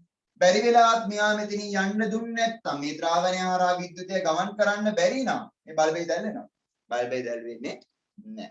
හරි. එතකොට ඔන්න ඔය කියන ගුණාංගය තමයි මෙතනින් චෙක් කරන්නේ බල්බේ දැල්වෙනවද නැද්ද කියලා. එතකොට අපිට හොයාගන්න පුළුවන් වෙනවා ලුණු. ඒ කියන්නේ සෝඩියම් ක්ලෝරයිඩ් තුනදී මේ බල්බය දැල්වෙනවා කියලා. සෝඩියම් ක්ලෝරයිඩ් තුනේ මේ බල්බය දැල්වෙන. ඒකේ තේරුම සෝඩියම් ක්ලෝරයිඩ් ද්‍රාවණය හරහා ධාරාව ගමන් කළ යුතු වෙනවා. හැබැයි ආශ්‍රිත ජලයේදී බල්බය දැල්වෙන්නේ නැහැ. හරි ආශ්‍රිත ජලයේදී බල්බය දැල්වෙන්නේ නැහැ. ඒ කියන්නේ මෙහා හරහා මෙන්න මේ කියන මේ ද්‍රාවණය හරහා ධාරාව ගමන් කරන්න බැහැ. හරි ඒ නිසා තමයි බල්බය දැල්ුනේ නැත්තේ. මට කියන්නේ මේ කතන්දරේ තේරුණාද? බල්බය මේකේ දැල්ුනේ ද්‍රාවණය හරහා විද්‍යුතය ගමන් කරන නිසා විද්‍යුතය සන්නයනය කරන නිසා මේක බල්බේ නොදැල්ලුනේ ද්‍රාවණය හරහා විද්‍යුතය සන්නයනය නොකරන නිසා. ඕන සන්නයනය කරන මේකක් එහෙම කියලා බෙදල් වෙන්න බෑ. හරි. හොඳයි. තේරුණා කියන්නේ. එතකොට සෝඩියම් ක්ලෝරයිඩ් කියලා කියන ළමයි අයනික ද්‍රාවණය. යා අයනික ද්‍රාවණය. හරි. ආශ්‍රිත ජලය කියන්නේ කවුද? මෙයා සහ සංයුජයක් කියනවා. අපිට මේක දිහා බලලා නිගමනයකට එළඹෙන්න පුළුවන්. හරි. අයනික සංයෝග හරහා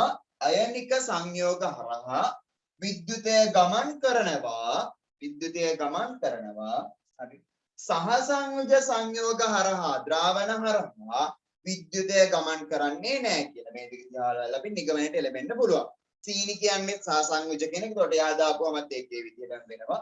සාමාන්‍යද වෙරි තිබ්බේ H2SO4 නේ. H2SO4 කියන අයනික කෙනෙක් එයා දාපුවම ඒ විදියට වෙනවා. කරන්ට් එක මේ කියන්නේ. මේ දෙන්නම අයනිකයි. H2SO4 සහ ලුණු කියලා කියන අයනික ආශ්‍රිත ජලයේ සීනි ද්‍රාවණය කියන සහසංයුජ. හරි. එතකොට ඔන්න අපි එළඹෙන නිගමන අයනික ද්‍රාවණය තුල විද්‍යුතය සන්නයනය වෙනවා. සහසංයුජ ද්‍රාවණ තුල විද්‍යුතය සන්නයනය වෙන්නේ නැහැ කියන නිගමනයට අපි ඔන්න එළඹෙමු. ඇයි ඒ? මොකද්ද හේතුව?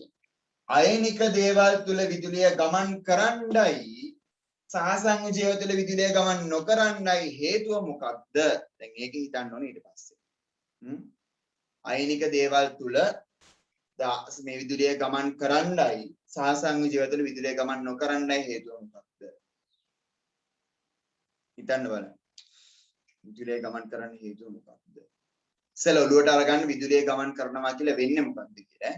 මොකද්ද විදුලිය ගමන් කරනවා කියන්නේ? වයරයක් කරා විදුලිය ගමන් කරනවා කියලා මොනවද යන්නේ?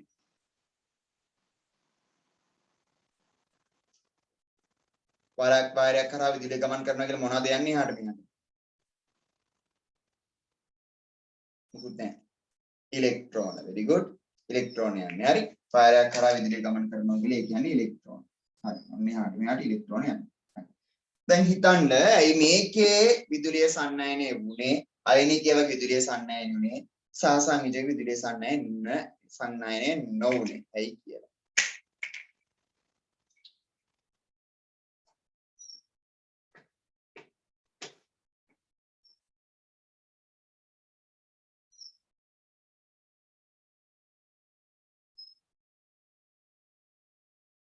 ඇයි ඒ ද්‍රව කියන්නේ මෙයා ද්‍රවයන්නේ මේ ද්‍රවයයි ගියේ නැත්නම් මේ ද්‍රවයයි ගියේ විද්‍යුත් ආරෝපණ තිබෙන නිසා. දැයි ආසන්න වශයෙන් හිතාවක් නිවැරදි උත්තරයක්. දිගැසි කියන විද්‍යුත් ආරෝපණ තිබුණ නිසා. අයනික ද්‍රාවණයේ ඉලෙක්ට්‍රෝන හුවමාරු වෙන නිසා. අයනික ද්‍රාවණයේ ඉලෙක්ට්‍රෝන ඔව් එහෙමත් හිතන්න පුළුවන්. ඒකත් හොඳයි. ඊටත් වඩා නිවැරදි පිළිතුර තාම ආවේ නැහැ. මම කියන්නද? අයනික බන්ධන සහිත සංයෝග වල ද්‍රවාංක තාපාංක කියලා එකක් ගන්නවා. ඒ හින්දා නෙවෙයි. මේකනේ මේ හේතුව.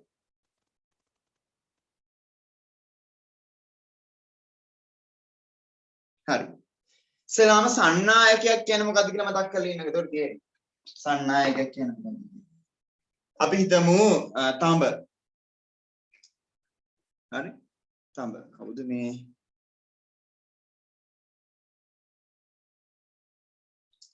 දැම්ම වීඩියෝ දාන්න බෑ නේද?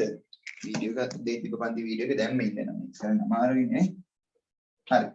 එතකොට මම ඉස්සෙල්ලාම සන්නායක තහඩුව කතන්දර කියන ඊට පස්සේ හිතන්නේ සන්නායක කියන එක තේරුම් ගන්න. ළමයි සන්නායකයක් කියලා කියන්නේ මෙයාගේ හරහා ඉලෙක්ට්‍රෝන ගමන් ධන හා ඍණ ආරෝපණ. ඔව් ධන හා ඍණ ආරෝපණ තමයි හේතුව. හරි. මෙයාගේ හරහා ඉලෙක්ට්‍රෝන ගමන් කරනවා. ධන හා ආරෝපණ තිබ්බ පමණින් ධාරාව ගමන් කරන්න බෑ. එතකොට මෙයාගේ හරහා ඉලෙක්ට්‍රෝන මෙයාගෙන් එවිතට එන්න නම් මේ ආරෝපණ අරන් යන්න පුළුවන්. ඒ කියන්නේ නිදහසේ චලනය වෙන්න පුළුවන්. ධන හෝ ඍණ ආරෝපණ මේක ඇතුළේ ඉන්න ඕන. නිදහසේ ගමන් කරන්න පුළුවන්. ධන හෝ ඍණ ආරෝපණ මේක ඇතුලේ තියෙන්න ඕන. දැන් තේරෙනවද හේතුව මොකක්ද කියලා? මේ ද්‍රාවණය ඇතුලේ මෙයා අයනිකයිනේ. මේ අයනික ද්‍රාවණය ඇතුලේ ඉන්නවා ආරෝපණ අරගෙන නිදහසේ චලනය වෙන්න පුළුවන්. මේ වචන ගොඩක් වැදගත්. හරි ආරෝපණ අරගෙන නිදහසේ චලනය වෙන්න පුළුවන්. අයන මේක ඇතුලේ ඉන්නවා. සෝඩියම් ධන අයනයේ ඉන්නවා ක්ලෝරින් මේක අයනික සංයෝගය සෝඩියම් ධන අයනය ක්ලෝරින් ධන අයනය එතකොට මෙතනින් දෙන ඉලෙක්ට්‍රෝනය අරගෙන මෙතෙන් ගිහිලා අපව පාස් කරන්න මෙයාට පුළුවන් ඉලෙක්ට්‍රෝනය එහාට මෙහාට අරන් යන්න කට්ටිය මේක ඇතුලේ ඉන්නවා හැබැයි ආශ්‍රිත ජලය කියන එක ඇතුලේ එහෙම අය නැහැ හරි මෙයාලගේ මොනවාද මෙහෙම බැඳිලා ඉන්නේ මෙයාලා නිදහසේ චලනය වෙලා ඔහම යන්න පුළුවන් අය ආශ්‍රිත ජලය තුල නැහැ අයන නැහැ හරි අයන නැහැ ඒ අර කුඩා ධන ඍණ ආරෝපණ තිබ්බ ඒවට ඉලෙක්ට්‍රෝන අරන් යන තරම් හැකියාවක් නැහැ හරි මෙයාට ඒ වුණාට ඉතාමත් විශාල ධන සහ ඍණ ආරෝපණ තියෙන නිසා මෙයාට ඉලෙක්ට්‍රෝන එහාට මෙහාට අරගෙන යන්න පුළුවන් ඒ නිසා තමයි අයනික සංයෝගවල හරි අයනික සංයෝගවල විද්‍යුතය සන්නයන දැන් හිතන්නකෝ අයනික සංයෝගයේ ද්‍රව අවස්ථාවේ විදුලිය සන්නයනය කරනවා ඝනයක් විදිහට මෙයා විදුලිය සන්නයනය කරයිද අයනික සංයෝග ඝන අවස්ථාවේ විදුලිය සන්නයනය කරයිද නෑ තිල්න හේතුව කියන්න පුළුවන් මොකක්ද තිල්න හේතුව තිල්න කියලා නෑ කිය මොකක්ද තිල්න හේතුව විමාශිත් කියනව නෑ කිය මොකක්ද හේතුව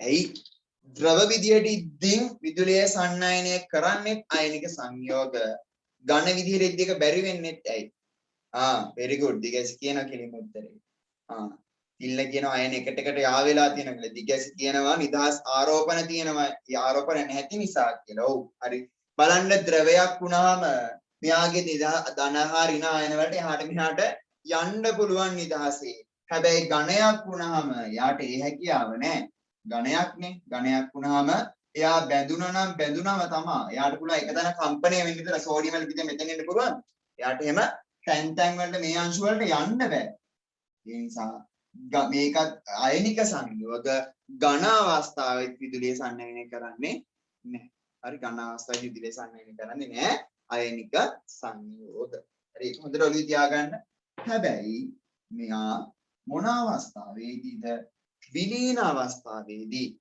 ටික ගොඩ වෙනවනේ හරි මුලින් මම කියපු දහපක් කියන්නම්කෝ අපි මුලින්ම හොයාගෙන ගියා අයනික සහ සංයුජ දෙන්නේ කරගෙන කාගේ හරහාද විදුලිය යන්නේ කියලා අපි තේරුම් ගත්තා බල්බේ දැල්නින්ද මෙයා හරහා තමයි විදුලිය යන්නේ සහ සංයුජ කරා විදුලිය සන්නයනය වෙන්නේ නැහැ කියලා ඒත් එක්කම අපි කිව්වා ඇයි මෙයා හරහා විදුලිය සන්නයනය වෙන්නේ මෙයාලගේ ඉන්නවා ධන සහ ඍණ ආරෝපණ විද්‍යුත් අරන් යන පුළුවන් නිදහස චලනය වෙන්න පුළුවන් ඒ නිසා මෙයාලගේ විදුලිය සන්නයනය වෙන්නේ හැබැයි අයනික සංයෝගත් ඝන අවස්ථාවේදී මෙන්න මේ ඝන අවස්ථාවේදී විදුලිය සන්නයනය කරන්න නෑ විදුලිය සන්නයනය කරන්න යට බෑ හේතුව මේ ආරෝපණ නිදහස් නැති නිසා එයාලා මෙන්න මේ විදිහට බැඳිලා ඉන්න නිසා එයාලට ගැලවිලා යන්න බෑ හරි ඊට පස්සේ මෙයා විලීන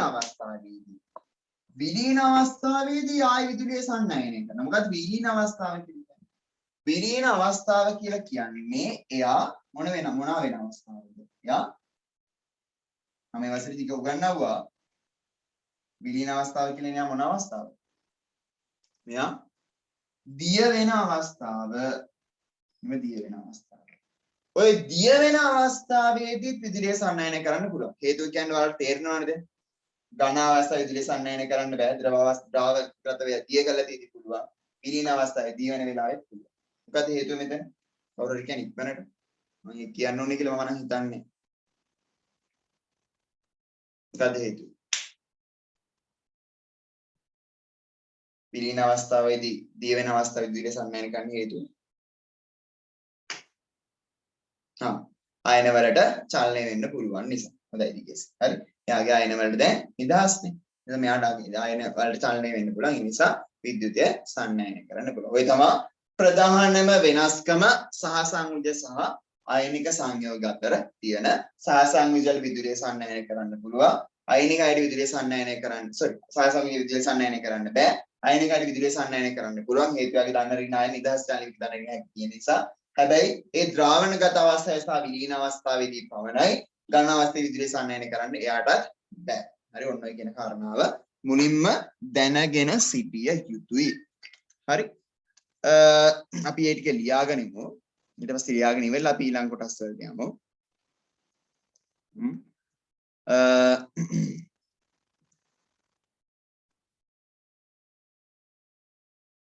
හරි මාතෘකාව දාගන්න අයනික සහ සහසංයුජ සංයෝගවල ගුණ අයනික සහ සහසංයුජ සංයෝගවල ගුණ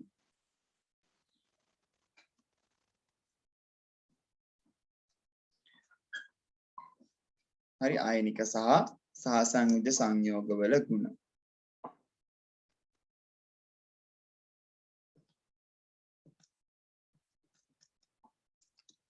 එයාට ලියන්න ක්‍රියාකාරකම මුලින්ම ලියන්න ක්‍රියාකාරකම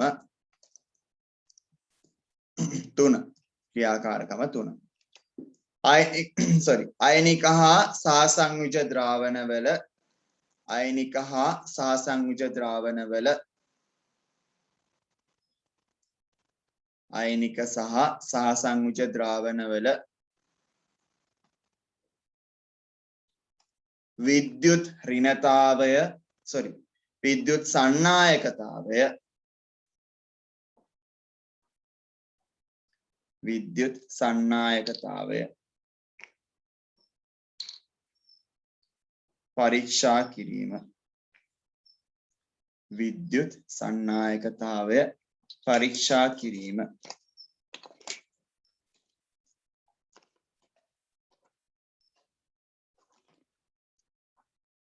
හරි විද්‍යුත් සන්නායකතාවය පරීක්ෂා කිරීම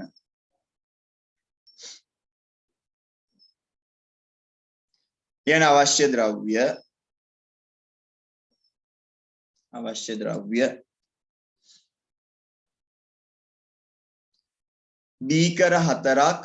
බීකර 4ක්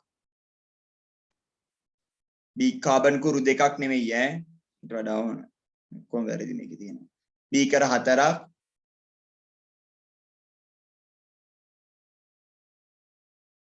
කාබන් කුරු දෙකෙන්නේ වැඩේ කරලා තියෙන හරි බීකර 4ක් කාබන් කූරු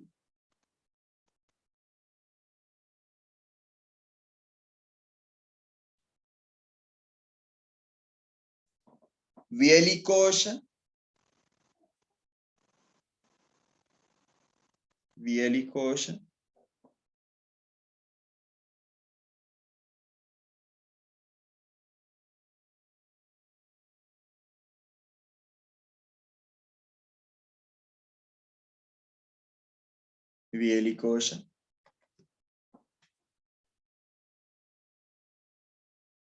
හරි වියලිකෝෂ ඊට පස්සේ මොනවද තව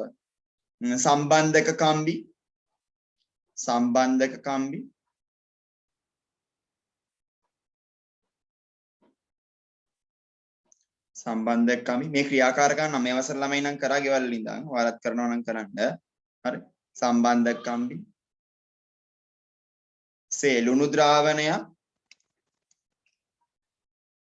ලුණු ද්‍රාවණය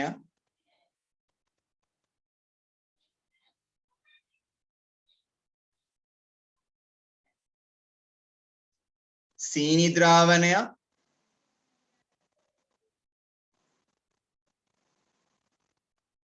ලුණු ද්‍රාවණයක් සීනි ද්‍රාවණයක්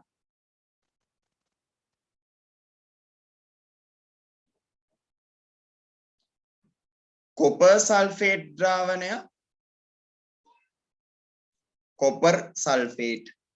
කොපර් සල්ෆේට් ද්‍රාවණය දන්න අය සූත්‍රය ලියන්න කොපර් සල්ෆේට් වල කොපර් සල්ෆේට් ද්‍රාවණය CuSO4 කොපර් සල්ෆේට් කියලා කියන්නේ කොපර් සල්ෆේට් ද්‍රාවණය සහ ආශ්‍රිත ජලය කවුරු හරි යනවා එනවා එකක් දැන් තාම දැක්කේ කවුද කොපර් සල්ෆේට් ද්‍රාවණය හරි යන ක්‍රමය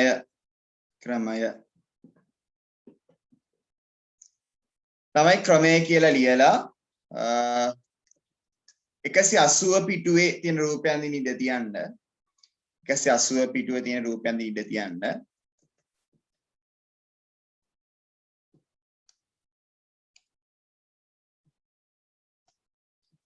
රූප බැඳෙන ඉඩ තියලා පහලින් ලියන්න.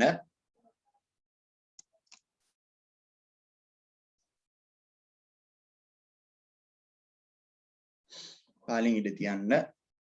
පහලින් ලියන්න රූප බැඳෙන ඉඩ තියලා පහලින් ලියන්න.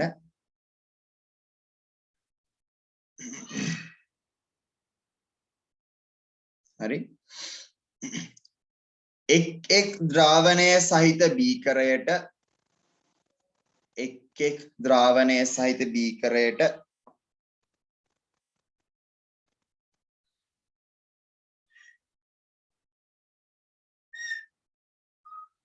රූපේ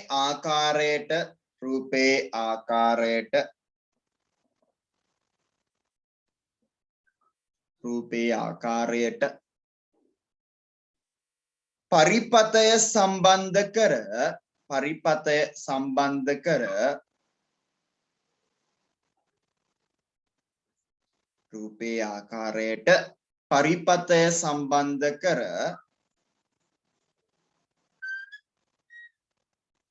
බල්බය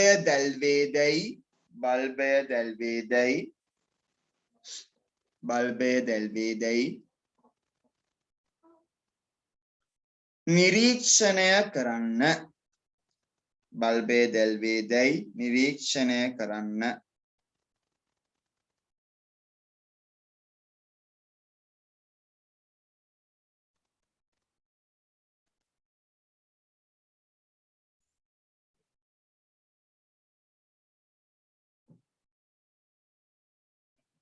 හරි.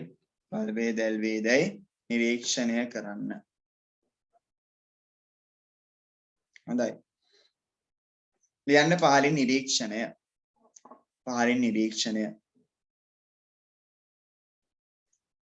කොයි ද්‍රාවණවලදී බල්බය දැල් වෙන්නේ?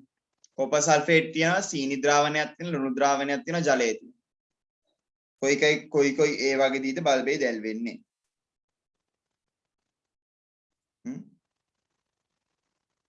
කොයි ද්‍රාවණවලදී? ලුණු, ඔවයි. sodium chloride හරි ලුණු. sodium chloride සහ CuSO4. හරි CuSO4 කොපර් සල්ෆේට්. හරි. මොනවාගේද sodium chloride වල සහ කොපර් සල්ෆේට් වල මේ බල්බය දැල් වෙනවා. හේතුව දෙන අයන එකයි. අනිත් කට්ටියගේ බල්බය දැල් වෙන්නේ නැහැ. හරි. ලියන්න. නිරීක්ෂණ පළවෙනි එක. කොපර් සල්ෆේට් ද්‍රාවණය සහ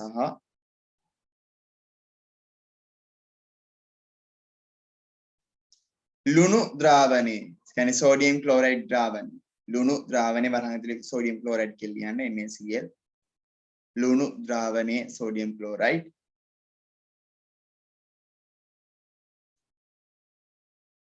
හරි කොපර් සල්ෆේට් ද්‍රාවණයේදී සහ ලුණු ද්‍රාවණයේදී බල්බය දැල් වෙන අතර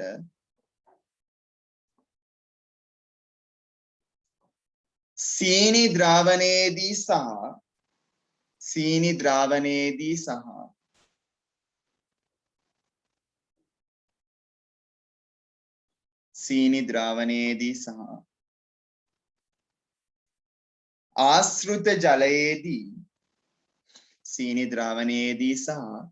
ආශ්‍රිත ජලයේදී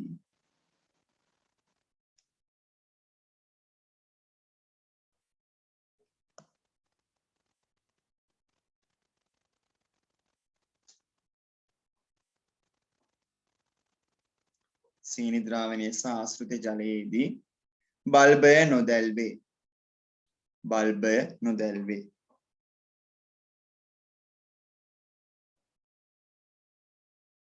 හරි. බල්බය නොදැල්වේ.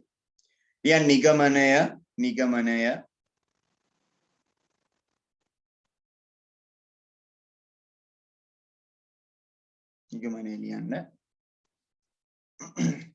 NaCl sodium chloride NaCl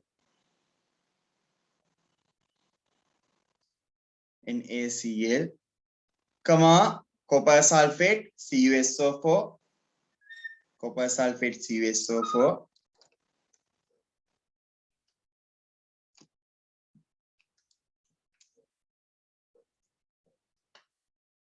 වැනි අයනික ද්‍රාවණ හරහා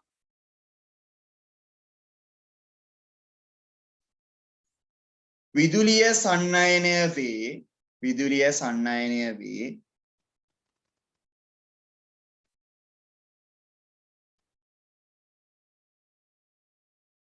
විදුලිය සන්නයනය වේ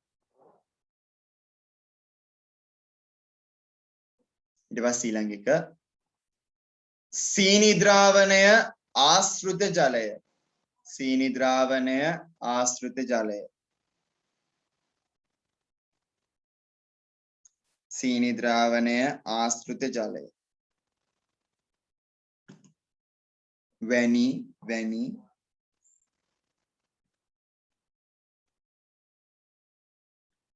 සහසංයුජ සංයෝග හරහා සහසංයුජ ද්‍රාවණ හරහා කියලා කියන්නේ සමාවෙන්න හරි සහසංයුජ ද්‍රාවණ හරහා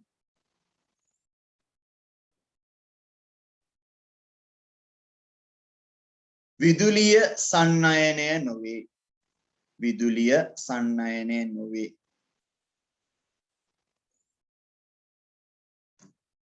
විදුලිය සන්නයනය නොවේ හොඳයි ලියන්න නිගමනයේ පහළින් ඒ නිගමන නිරීක්ෂණ කියලා මාතෘකා දැම්මා වගේම වැදගත් කියලා දාන්නකෝ වැදගත් කියලා වැදගත් කාරණා ටික ලියන්න ඔය පරීක්ෂණයට අදාළ වැදගත් හරි ලියන්න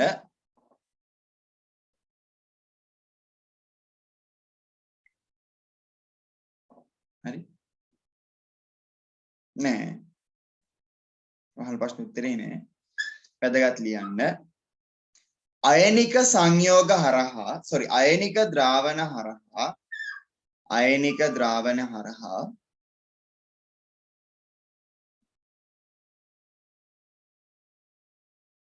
විදුලිය සන්නයනය වන්නේ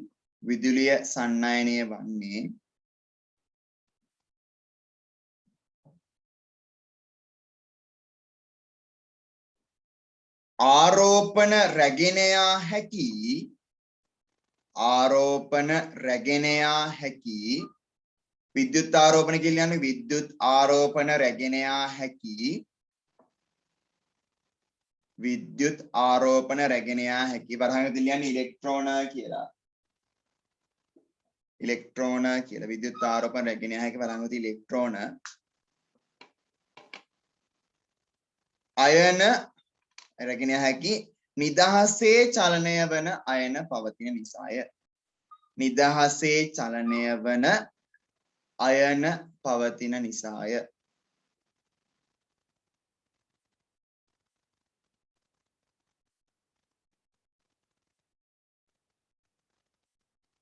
හරි ලියන්න ඊළඟ තරු ලකුණ නිසාය ඊළඟ තරු ලකුණ ලියන්න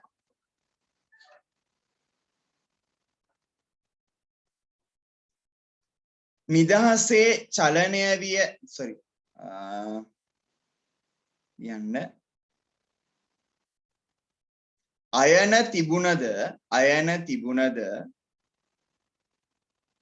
අයන තිබුණද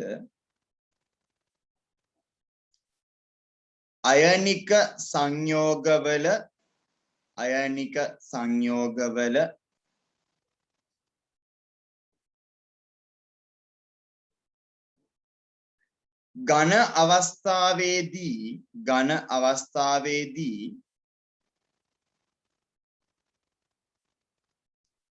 ඝන අවස්ථාවේදී විදුලිය සන්නයනය නොවන්නේ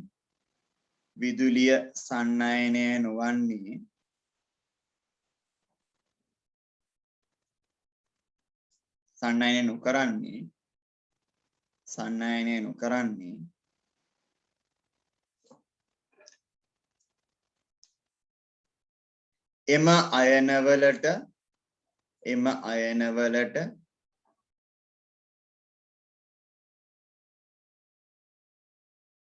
එම අයනවලට නිදහසේ චලනය වීමට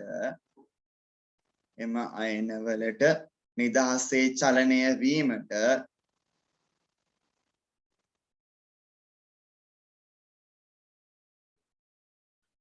නොහැකි නිසාවෙනි.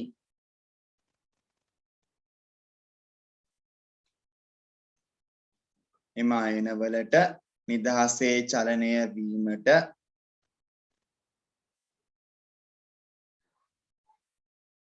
හරි එම අයනවලට නිදහසේ චලනය වීමට නොහැකි නිසාවෙනි.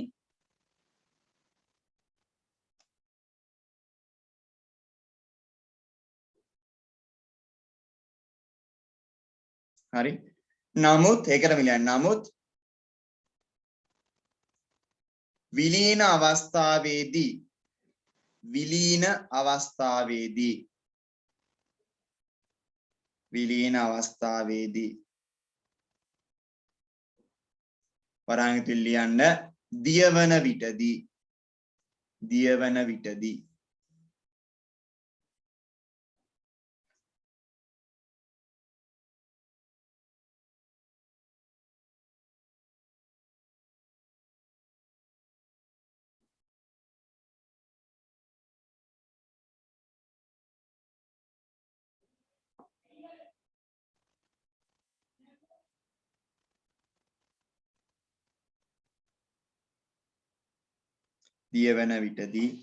විදුලිය සන්නයනය කරයි.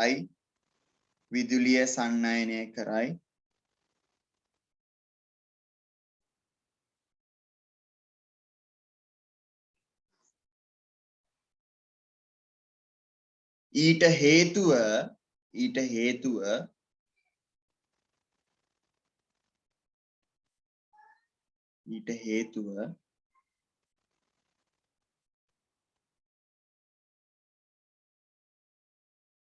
විලීන අවස්ථාවේදී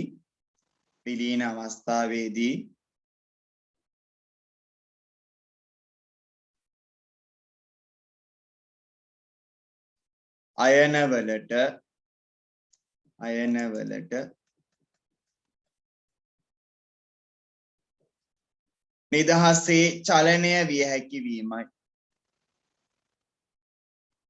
නිදහසේ චලනය විය හැකි වීමයි.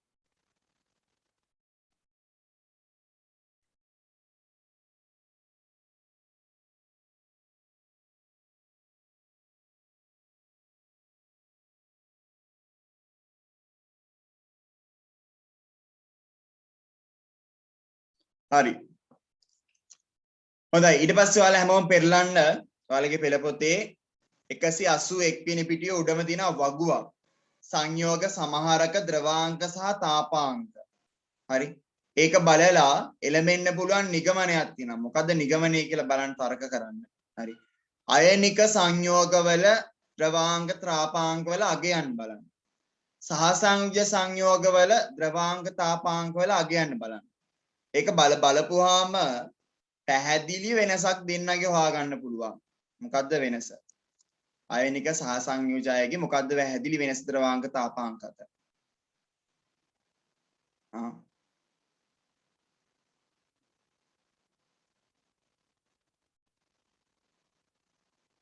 මොකද්ද පැහැදිලි වෙනස? සහ සංයෝජ ඍණ කියලා කියන ඍණ අගයන් තියෙනවා කියන හැම එකම ඍණ අගයන් තියෙනවද? නෑ.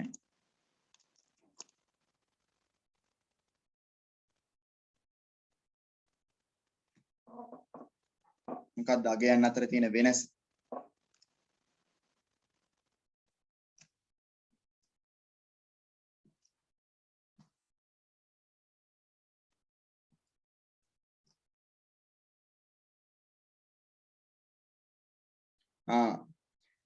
බලන්න ඔතන තියෙන වගුව දිහා ඔයාලට තේරෙනවා. හරි අයනික සංයෝග ටික තෝරන්නකෝ.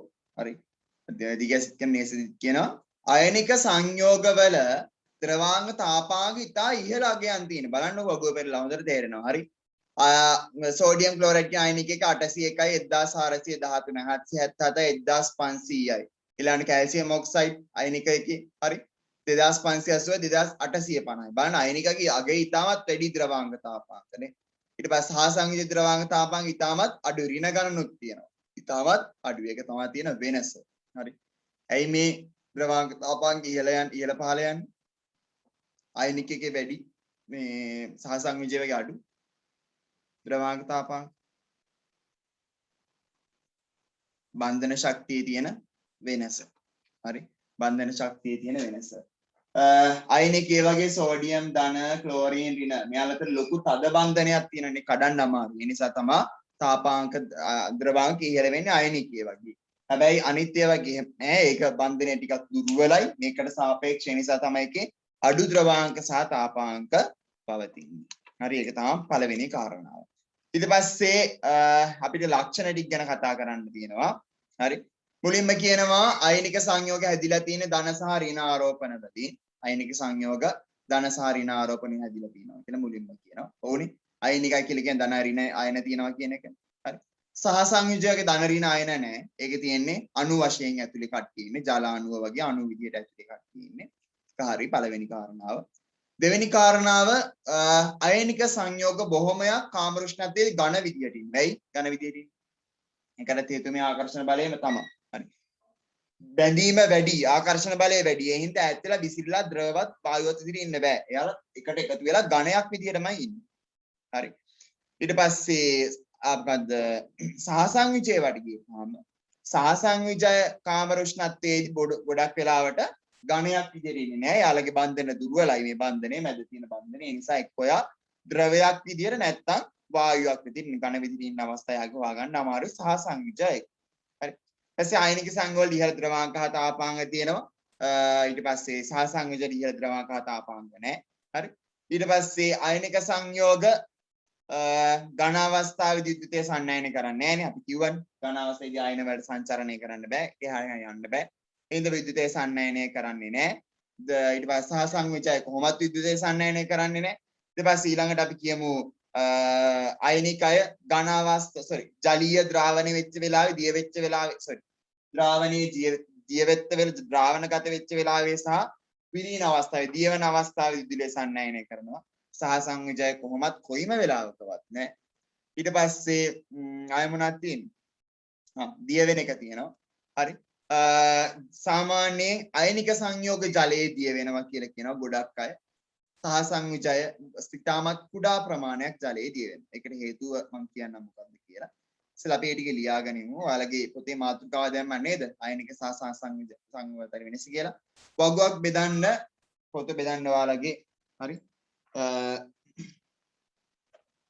අයනික සංයෝග සහ සහසංවිජ සංයෝග කියලා පොත දෙකට බෙදන්න. දෙකට බෙදලා වගුවක් ගහගන්න වලට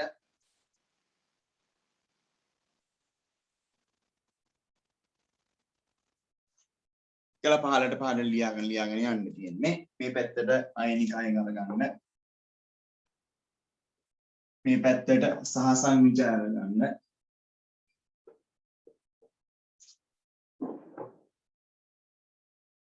ඊට පස්සේ ලියාගෙන යන්න තියෙන්නේ. අයනික අය ගත්තා සහසංවිජය අරගත්තා ලියාගෙන ගියා.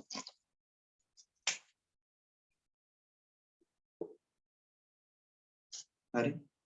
ලියන්න පළවෙනි එක ඔබ ගැහුවද?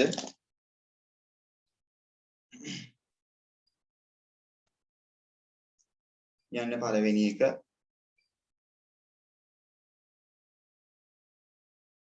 අයනික සංයෝග වල පළවෙනි එක යන්න. ධන සහ ඍණ අයන වලින් සමන්විත වේ අයනික සංයෝගය. ධන සහ ඍණ අයන වලින් සමන්විත වේ. ධන සහ ඍණ අයන වලින් සමන්විත වේ අයනික සංයෝග.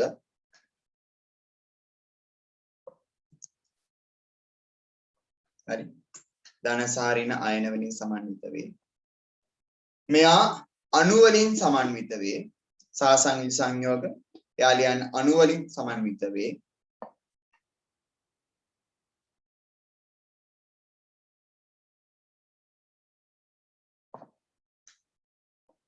හරි. ඊළඟට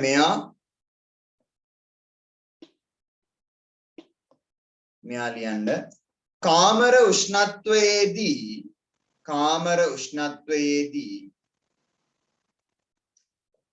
උෂ්ණත්වයේදී ඝන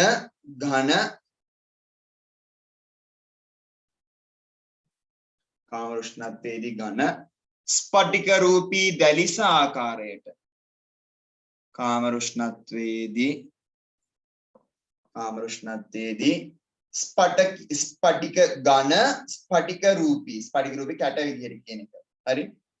කාම උෂ්ණත්වයේදී ඝන ස්පටික රූපී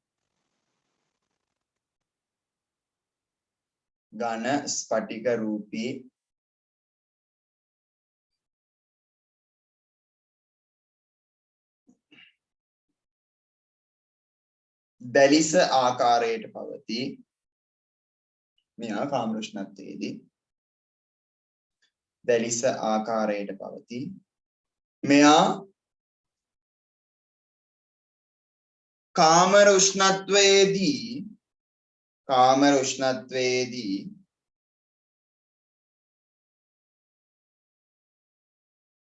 කාම උෂ්ණත්වයේදී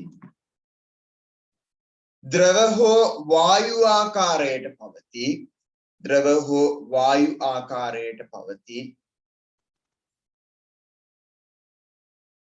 හරි. ද්‍රව හෝ වායු ආකාරයට පවතී.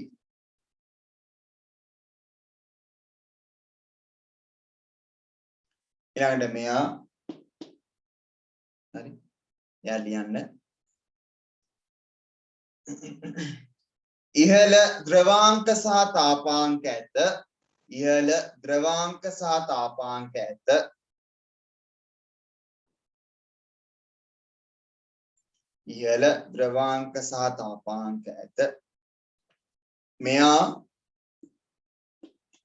මෙයා හරි. ඉහළ ද්‍රවාංක සහ තාපාංක නැත.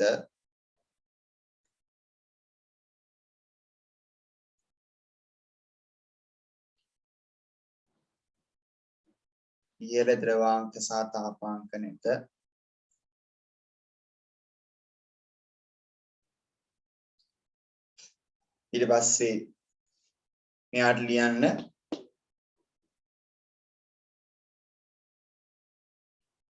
ඝන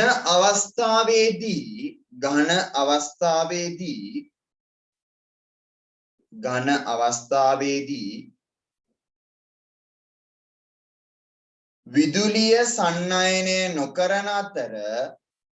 විදුලිය සන්නයනය නොකරන අතර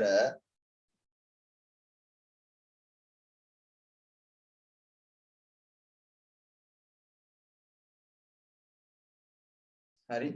විදුලිය සන්නයනය නොකරන අතර ජලීය ද්‍රාවණ සහ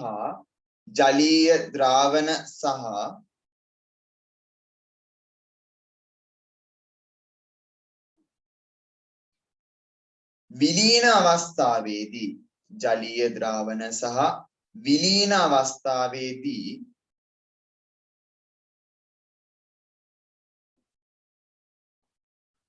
විදුලිය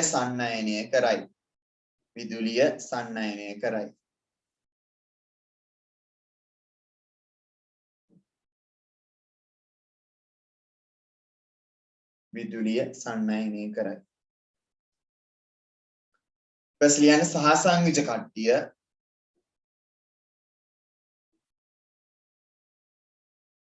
කිසිදු අවස්ථාවක විදුලිය සන්නයනය නොකරයි.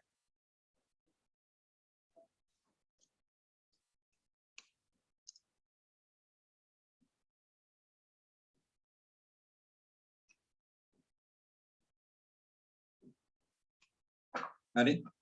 විදුලිය සන්නයනය නොකරයි.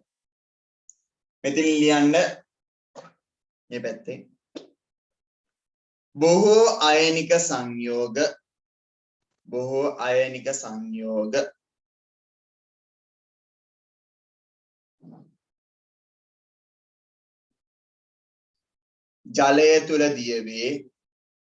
බොහෝ අයනික සංයෝග ජලය තුල දියවේ.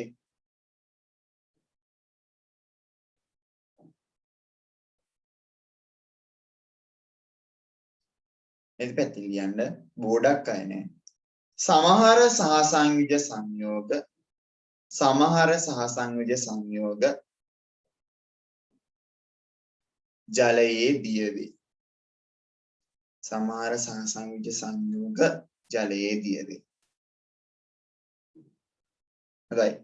වගුව වහන්නක වගුව වහලේ යටින් තර ලකුණු දෙකක් දාලා මෙහෙම ලියන්න. පළවෙනි තර ලකුණ දාලා ලියන්න.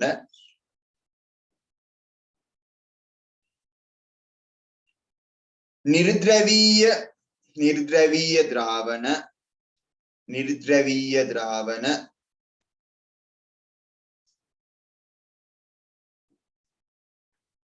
නිර්ද්‍රවීය ද්‍රාවක තුල දිය වේ. නිර්ද්‍රවීය ද්‍රාවක තුල දිය වේ. ද්‍රවීය ද්‍රාවක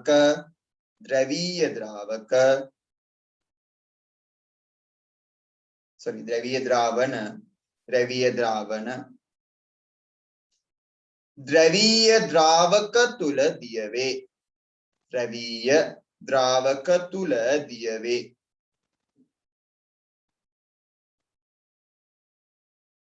හරි. දැන් අපි කියනවානේ හරි අපි කියනවා අයනික සංයෝග ජලයේ දිය වෙනවා කියලා. අයනික සංයෝග ජලයේ දිය වෙනවා කියලා. ඇයි ඒ? හේතු දෙක තමයි පහලින් දීලා තියෙන්නේ. හේතු දෙක තමයි එක හේතුවක් තමයි ද්‍රවීය කට්ටිය ද්‍රවීය වගේම දිය වෙනවා. නිර්ද්‍රවීය කට්ටිය නිර්ද්‍රවීය වගේම දිය වෙනවා. හරි. එතකොට ජලයේ දිය වෙනවද කියලා කියන්නේ අපි ළමයි අයනික සංයෝගයක් සෝඩියම් ක්ලෝරයිඩ් හැම වෙලේම යා ද්‍රවීයයිනේ ධනසාරිනාරෝපණ තියෙනවා. එතකොට හරි ධනසාරිනාරෝපණ තියෙනවා. මෙයා අනිවාර්යයෙන්ම ජලයක් ද්‍රවීයයිනේ. ඇයි? අර කුඩා ධනසාරිනාරෝපණ හම්බුණානේ මෙයාට. නිසා ජලයක් ද්‍රවීයයි. එතකොට ජලයක් ද්‍රවීයයි අයනිකේවත් ඔක්කොම ද්‍රවීයයි. ඒකට ද්‍රවීයයි ඔන්නයා දිය වෙනවා. හරි. හැබැයි ඊට පස්සේ සහසංයෝජ පැත්තට ගියපුවාම ජලය ද්‍රවීයයි. හැබැයි සහසංයෝජේව සමහරක් හැමෝම නැහැ. මතක ඇතිනේ නේද? සහසංයෝජේව සමහරක් තමයි ද්‍රවීය වෙන්නේ. හරි. අපි කවුද HF ගත්තොත් එහෙම HF කියන කෙනා ද්‍රවීයයි. එතකොට එයා ඔන්න මෙයත් එක්ක දිය වෙනවා. හැබැයි ඔක්සිජන් ගත්තාම ඔක්සිජන් කියන කෙනා ද්‍රවීය නෑ. ඒතර ඔක්සිජන් ජලයේ දිය වෙන්නේ අල්ප වශයෙන්. ඉතාමත් අඩු වශයෙන්. හරි දිය වෙනවා අඩුයි. යම් ප්‍රමාණයකට දිය වෙනවා. තවෙත් ඒක ඊට වඩා ගොඩක් දිවන ප්‍රමාණය අඩුයි ජලයේ තුල. හරිද? ඔන්න ඒ නිසා තමයි ජලයේ තුලින් වායු බුබුලු ඉහළට ඇවිල්ලා එළියට යන්නේ. නැත්නම් ජලයේ දිය වෙලා ඉතුරු වෙන්නේ බෑ. හරි. මේ ඔක්සිජන් වගේ කට්ටිය ඉහළට යන්නේ අන්න ඒ නිසා. හරි එතකොට ඔන්න ඕක තමයි හේතුව. ද්‍රවීය කට්ටිය දිය වෙන්නේ. එතකොට ජලය කියලා කියන්නේ ද්‍රවීය කෙනෙක්. එතකොට ජලය තුල දිය වෙන තවත් ද්‍රවීය කෙනෙක් විතරයි. හරි එතකොට අයනික කට්ටිය කොහොමද ද්‍රවීය නිසා අයනික කට්ටිය දිය වෙනවා. හැබැයි සහසංයෝජ හැමෝම ද්‍රවීය නේ. එක දෙනෙක් විතරයි ද්‍රවීය. HF ජලය වගේ කට්ටිය විතරයි ද්‍රවීය. මෙයා ද්‍රවීය නෑ. ඒ නිසා එයාලා දිය වෙන්නේ නෑ. මෙයාලා ද්‍රවීය කට්ටිය ජලය තුල දිය වෙන නිසා සමහරක් සහසංයෝජික. සමහරක් කියලා කියන්නේ කවුදද? ද්‍රවීය සහසංයෝජ කට්ටිය. ද්‍රවීය සහසංයෝජ කට්ටිය විතරයි එන්න මේ කියන ජලය තුල දිය වෙන්නේ. ඔන්න පාඩමේ අවසානය. හරි. ඒ කියන්නේ බන්ධන රසායනික බන්ධන කියන පාඩමේ අවසානය. හරිද? මේ පාඩමේ අභ්‍යාසයේ සියලු දෙනා අනිවාර්යයෙන්ම මේ මොහොතේම කරන්න ඕන. පාඩමේ අභ්‍යාසය හැමෝම නිවැරදි පිළිතුරු තෝරන්න. අන්න ඒ වගේ කෙටි ප්‍රශ්න ටිකක් තියෙන්නේ. හරි. ඒ කෙටි ප්‍රශ්න ටිකට පිළිතුරු ඉක්මනටම ලියන්න දැම්ම මේ වෙලාව ඇතුළතම. හරි. මම රෙකෝඩ් එක මෙතනින් නතර කරනවා. හරිද?